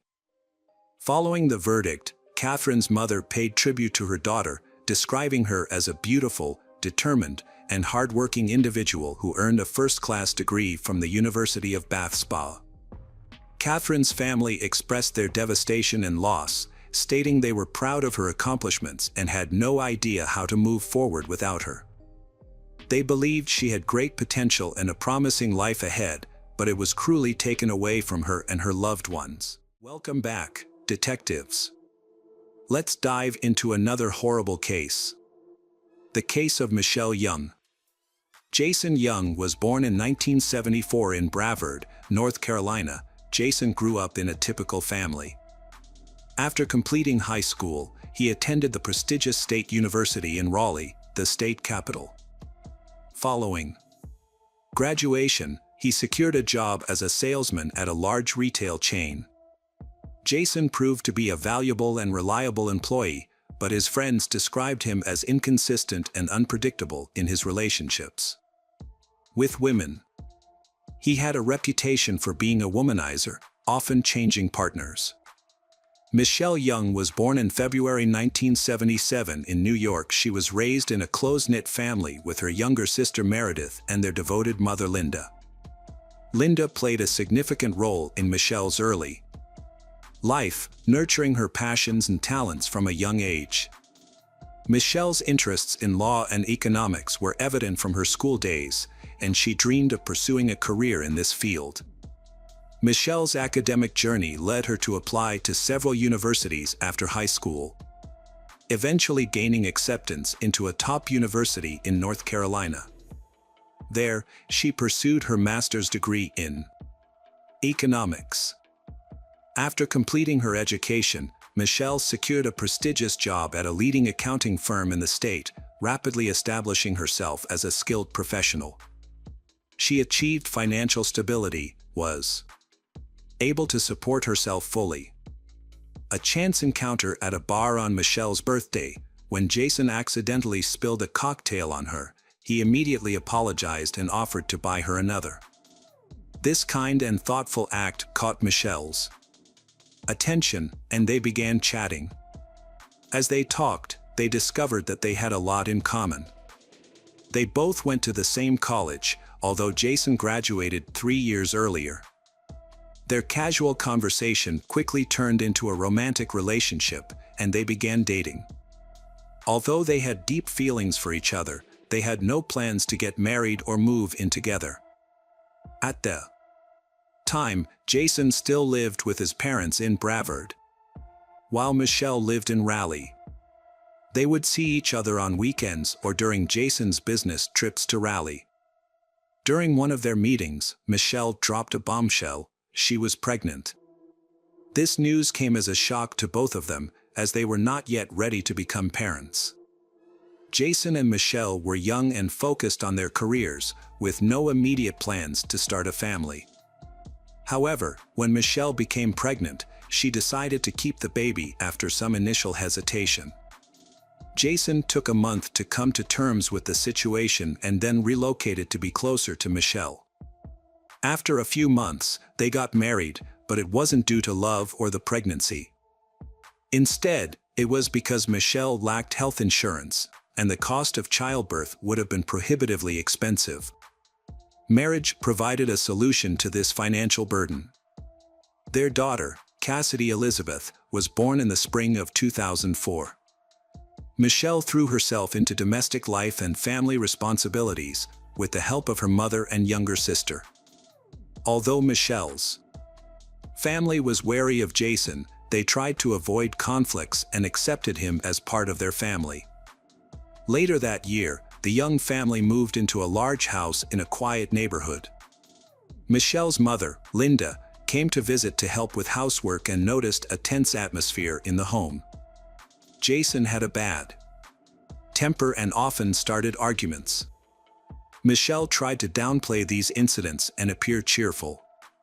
However, she confirmed with her mother the true state of their relationship, which seemed ominous.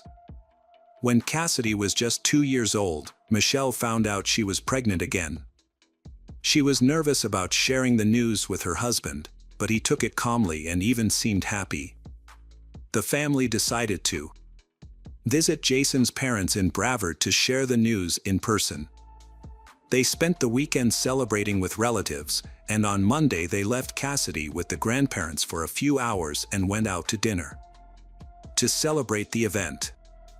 As they were driving home, Jason, who was driving, overturned and the car went off the road into a ravine. They were left very frightened with a few scrapes and bruises, but their lives were not in danger. However, Michelle had suffered a miscarriage, so Michelle was very worried. Jason was surprisingly calm about the accident. Before the accident, during a business trip, Jason met an old college friend, Michelle Money. She had the same name as Jason's wife, Michelle. Jason told his wife about it. They decided to invite Michelle Money to visit their home, and she agreed. During her visit, Michelle Money began to complain about her unhappy family life. At the same time, Michelle Money kept complimenting Jason and telling his wife that she was lucky to be pregnant. Michelle was not worried about Michelle Money's behavior, but she genuinely wanted to comfort her friend. Jason and Michelle Money began calling each other every day and secretly meeting each other. Jason always justified his absence with business trips, and his wife could not guess anything. Things got complicated in the summer of 2006, when Michelle found out she was pregnant. Unlike her previous pregnancies, Jason's reaction was unhappy and cold. Michelle attributed his sadness to her previous miscarriage, still not knowing the real reason for his cold behavior. In November, with Michelle 5 months pregnant, Jason embarked on a 300-mile business trip. Michelle, who was pregnant, had a lengthy phone conversation with her best friend, discussing family problems and a heated argument she had with her husband the previous night. After the call, her husband left. Jason embarked on a 300-mile business trip. Around 10 p.m., Jason arrived at a hotel, claiming fatigue from his journey. However, instead of resting, he began to carefully examine the hotel's entrances, exits, and security cameras, planning a way to leave and return undetected. He was creating a solid alibi for a crime he intended to commit. Early the next morning, Jason calls Meredith and asks for her help. He tells her that he wants to surprise his wife with a piece of jewelry for their anniversary but accidentally sent the order confirmation to their home fax machine. Jason is worried that Michelle will see the gift and ruin the surprise. Even though Meredith doesn't like Jason, she agrees to help him. Meredith arrived at her sister's house, using a secret door in the garage that only family members knew about and that was always left unlocked. The house was unusually quiet, but Michelle's keys, wallet, and important papers were still in the hallway, suggesting she hadn't left the premises. When Meredith went upstairs, she found the bedroom door wide open, but neither Michelle nor her daughter responded to her calls. When she entered the room, Meredith was met with a horrific scene. Michelle lay on the floor by the bed, her skull fractured and her body surrounded by a large pool of blood. The walls, furniture, and floor were all stained with blood, and tiny footprints were visible next to the body. Sadly, Michelle had been dead for hours. As Meredith rushed to call 911, she heard a faint noise coming from under the bed. When she looked back, she saw Michelle's young daughter, Cassidy, looking at her with a confused expression. Cassidy was unharmed. The little girl had witnessed her mother's brutal death and had spent many hours by her side. A forensic examination of Michelle's body later revealed a series of bruises, abrasions, and broken bones. Her teeth had been broken, and her skull had been fractured by a heavy object. A bloody pillow was found next to her body, with marks suggesting she had been suffocated by the pillow. The murder investigation revealed some crucial facts. First, nothing was stolen from the house, indicating that the killer's sole intention was to murder the Michelle. Furthermore, there were no signs of forced entry or broken locks, suggesting that the perpetrator had a key or knew about a secret door that only family members were aware of. Normally, Jason would be the prime suspect, but in this case, Jason seemed to have a solid alibi. He claimed to have checked into the hotel and not left until the morning, then attended a business meeting. Hotel records confirmed that he used a key card to enter and exit the room.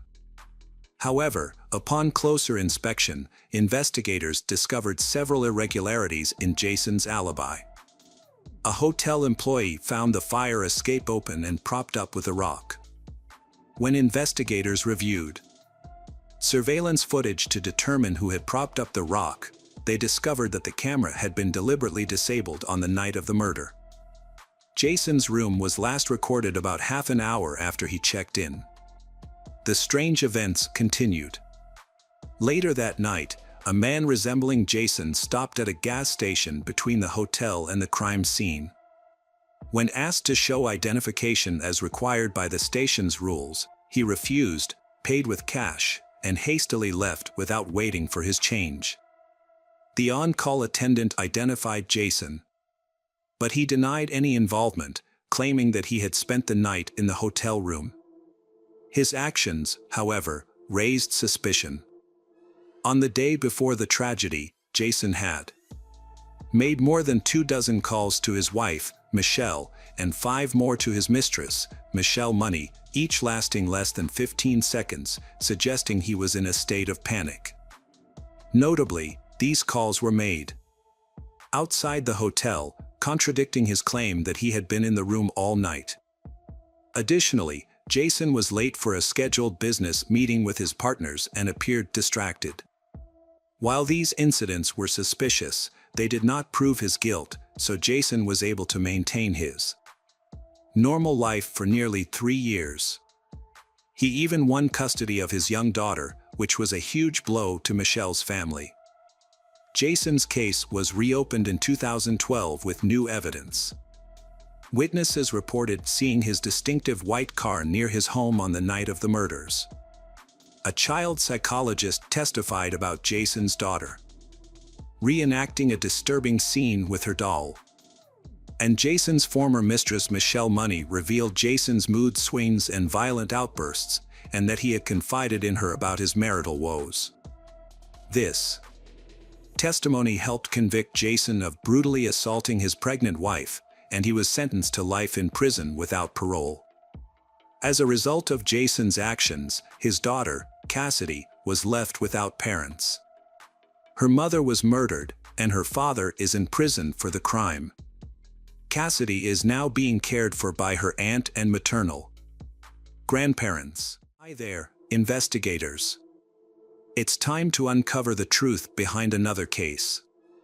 The case of Jake Wagner. Hannah Mae Roden, 13, and Edward Jake Wagner, 18, met at a dance and quickly became lovers. As a result, the Roden and Wagner families began to spend time together, sharing weekends and parties, and Hannah Mae and Jake's love continued to grow. When Hannah Mae turned 15 years old, she revealed that she was pregnant. Jake was delighted with the news and hoped his family would be too. The Wagner family placed great emphasis on tradition and family lineage, and they adored children, viewing them as a continuation of their traditions. In fact, they often passed the name down from generation to generation, as seen in Jake's family, with his father being George Wagner, 3, and his brother George Wagner, 4. On the other hand, the Roden family had a more practical approach to family life. Even though they were divorced, Christopher Roden Sr. and Dana Roden remained close and devoted to their 3 children, prioritizing their happiness above all else. Unlike the Wagner family, the Rodens lived modestly, with Christopher working odd jobs and Dana as a nurse's assistant. Despite economic limitations, the Roden family instilled strong traditional values in their children, including Christopher Jr., Hannah Mae, and Clarence, Frankie. The family was overjoyed when Hannah Mae gave birth to a daughter named Sophie, and they threw a big party. However, when Jake asked Hannah Mae to move in with him and his family, she refused. She became increasingly wary of Jake due to his increasingly controlling and aggressive behavior. Hannah Mae was initially attracted to Jake's caring and thoughtful nature, but over time, she realized that Jake was trying to limit her independence. Jake's aggression repeatedly caused Hannah Mae's feelings for him to cool. Her refusal to move in with Jake created tension with him. Jake believed that Hannah Mae was preventing Sophie from growing up in a safe and healthy environment. Despite Hannah Mae's denials, Jake became increasingly controlling. Hannah Mae finally ended the relationship in March 2015, tired of Jake's aggressive behavior. At that point, the Wagner family wanted sole custody of Sophie. Jake had to put in a lot of effort to convince Hannah Mae to sign over custody of the children to him and his brother. However, Hannah Mae refused. In a heated exchange, Jake angrily sent a text message saying that if necessary, he would use force to gain custody of Sophie. This revelation confirmed the Wagner family's willingness to use coercion and intimidation to achieve their goals. To protect herself and her daughter from this unscrupulous family, Hannah decided to distance herself and raise her child alone. She chose to work as a nursing assistant, continued her studies, and took care of Sophie herself. The situation escalated when Hannah became pregnant again. Although Hannah confirmed that the child was not Jake's, he still had doubts and tried to discover the truth. In December 2015, Jake logged into Hannah's social media accounts but found no evidence of an affair. A trial ensued, involving repeated interactions between the Wagner family and Hannah. In one text message, Hannah asserted that the Wagner family would have to get rid of her before they could gain custody of Sophie. Jake shared this letter with his family, angering them. His grandmother, Rita Newcomb, 65, retaliated by forging an important custody-related document. During the custody trial for Sophie, Christopher Roden and George Wagner, 3, had a heated argument. This incident caused a complete rift in the relationship between the two families. The Wagner family soon came up with a terrible idea.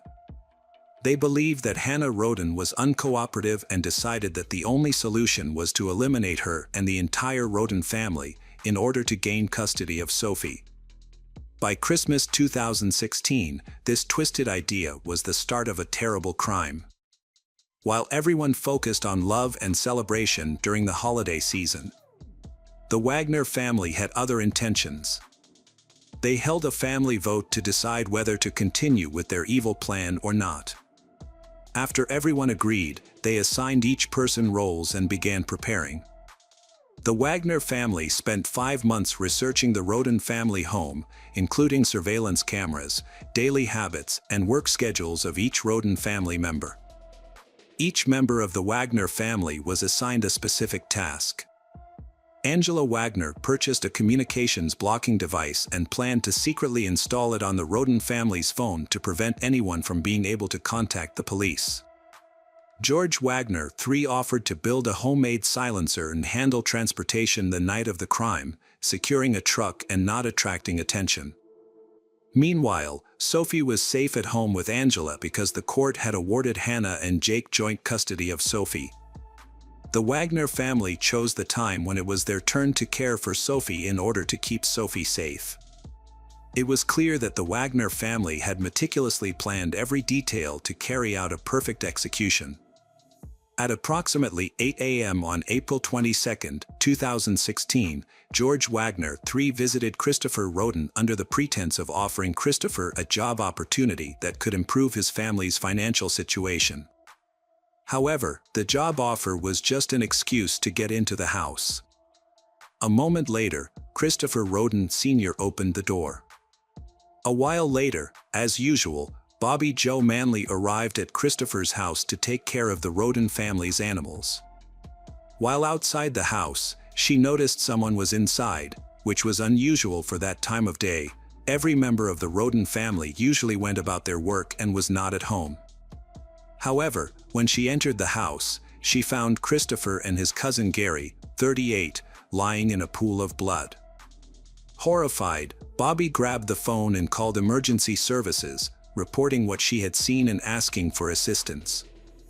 Still shaking, Bobby went to other relatives' houses and knocked loudly on one of their doors. A 3-year-old boy, the son of Clarence Frankie Roden, appeared, and Bobby asked him where his parents were. However, the boy did not respond but just pointed towards the bed. When she entered the house, she witnessed another horrifying scene. Clarence and his wife, Hannah Hazel, lay motionless. Lying between them was their 6-month-old baby, still alive but covered in the blood of Clarence and Hannah Hazel. After Bobby's 911 call, police quickly arrived on the scene. As the officers approached the Roden property, a neighbor intervened, sensing worried. He requested that the officers check 2 additional addresses of family members. His concern was justified, as police found bloody bodies in the 3rd house. The victims were identified as Dana, 19-year-old Hannah Mae, and 16-year-old Christopher Jr. The attackers had spared Hannah's youngest child, a baby girl only a few days old. Later, another victim was discovered, 44-year-old Kenneth, the elder Roden's brother, who lived a 15-minute walk from the others. By 2 p.m., 8 victims had been identified: Christopher Sr., Dana, Clarence, Hannah Hazel, Christopher Jr., Hannah Mae, Kenneth, and Gary. The only survivors were young children, a 3-year-old, a 6-month-old and a 4-day-old newborn, along with 2-year-old Sophie, who was at the Wagner home at the time of the incident.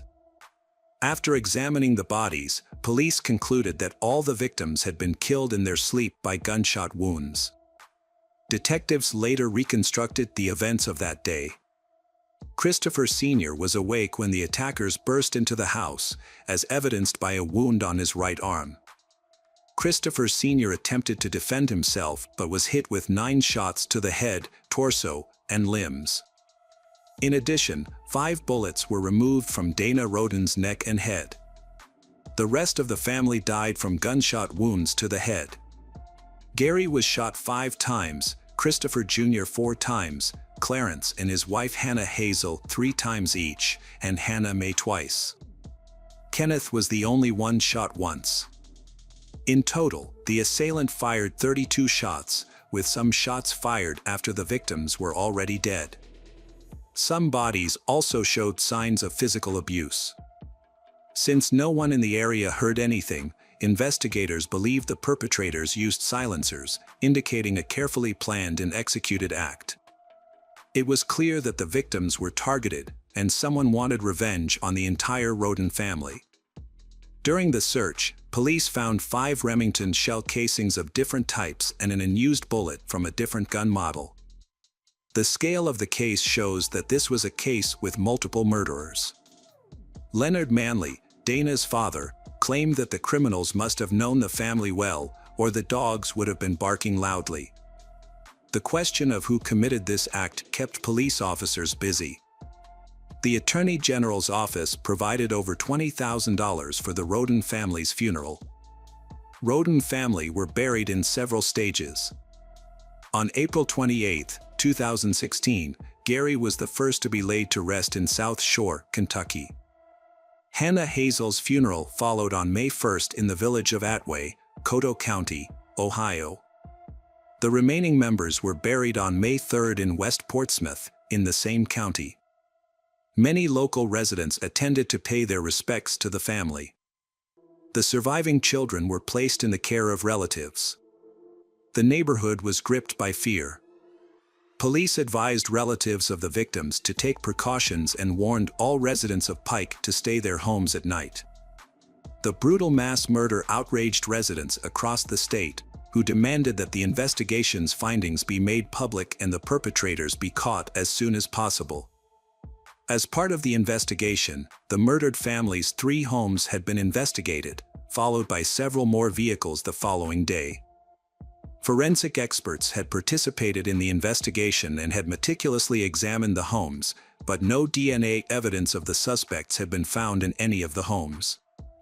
Cameras had been installed in the houses, but they had not provided any useful information because they had been disabled. It seemed the culprit had planned every detail carefully, leaving no clues behind. However, detectives eventually discovered a key piece of evidence that had helped solve the case. An important detail was that marijuana plants were discovered at 3 crime scenes. At one location, around 200 plants were found. The police believed the cannabis was grown for sale rather than personal use. This led to speculation about the involvement of Mexican drug traffickers. However, the amount of cannabis found was too small to suggest an attack by an entire cartel. In January 2017, a close relative of the Roden family was arrested for drug trafficking. This was considered a coincidental circumstance. Leonard Manley stated that his daughter, Dana, had no involvement with the cannabis operations. Some family members confirmed that the older brothers, Christopher and Kenneth Roden, grew marijuana, but they were unaware of any large-scale cultivation. Specialized equipment for breeding chickens for fighting, as well as cages with roosters, were found at the Rodens' house. However, it soon became clear that illegal cockfighting was not the cause of the homicides either. Months went by without uncovering the true motive behind the crime. On April 13, 2017, local authorities announced they lacked sufficient evidence to make any arrests. Nevertheless, prosecutor Rob Yum stated the investigation was ongoing, suggesting they had some leads they were not yet ready to disclose. Another year had passed since the mass crime occurred, and its second memorial service went largely unnoticed. There was no coverage in the local press, and neither the sheriff or the prosecutor attended the memorial service. This led the community to believe that the investigation had stalled. However, on May 12, 2017, a special weapons and tactics team unexpectedly raided a home in Pike County, about 10 miles from the crime scene. Initially, they were searching for suspects, but it was later revealed that they were gathering evidence. Detectives also searched a house in Adams County that had once been owned by Jake Wagner. although he had sold it by then. The investigation took a dramatic turn on June 20, 2017, when the focus shifted to the Wagner family. The investigation included 26-year-old Jake, 27-year-old George III, 47-year-old George IV, and 48-year-old Angela, who lived approximately 15 miles from the victim. The Wagner family moved to Kenai, Alaska, claiming they were struggling to stay in the area. The Wagner family expressed their love for the Roden family, saying their deaths had devastated the Wagner family. The investigation indeed had a breakthrough. Authorities were seeking information from the public about the Wagner family's dealings in guns, ammunition, vehicles, and other related topics. According to the investigation, every family member was involved in the crime that occurred on November 13, 2018. The Attorney General announced that the Wagners and their sons had been arrested and charged with planning and carrying out the murder. Rita Newcomb, the 65-year-old mother of Angela, and Frida Wagner, the mother of George Wagner III, had also been arrested for perjury and obstruction of justice. In 2019, Rita Newcomb had undergone handwriting analysis to confirm her role in forging guardianship documents for Sophie. To avoid going to jail, she had entered a plea deal. As a result, the charges against Frederica Wagner were dropped in June 2019. 2 years later, on April 22, 2021, Jake had reached an agreement with the prosecution. In exchange for revealing details of the crime, all family members would receive life sentences instead of the death penalty. Jake had admitted to killing 5 of the 8 individuals and had received 23 criminal charges, including 8 felonies. The remaining charges had included theft, conspiracy, illegal possession of ammunition, forgery, interception of messages, unlawful use of property, obstruction of justice, corrupt activities, and unlawful intimate conduct with a young woman. Jake had explained that he saw eliminating Hannah Mae as the only way to ensure custody of his daughter. He believed that if he did not kill the entire Roden family, they would seek revenge and refuse to give custody of Sophie to him. Angela was next to face trial on September 10th. She pleaded guilty to conspiracy, aggravated robbery, and tampering with evidence. In exchange for her testimony against the other defendants, the murder charge was dropped. Angela received a sentence of 30 years in prison. The trial of George Wagner IV had begun on August 28, 2022. Although he denied any involvement in the crime, the prosecution presented evidence of his participation in the planning, execution, and cover-up. Ultimately, George IV was found guilty on 22 counts and was sentenced to life in prison without the possibility of parole. George III's trial was scheduled for February 2024. Despite the convictions of his family members, he maintained his innocence. The once harmonious family's descent into madness was baffling, and their actions were unforgivable. The actions of the Wagner family left 3 children orphaned, depriving them of the love of their parents, relatives, and a peaceful life. One couldn't help but wonder what Sophie would be like when she grew up and realized what had happened.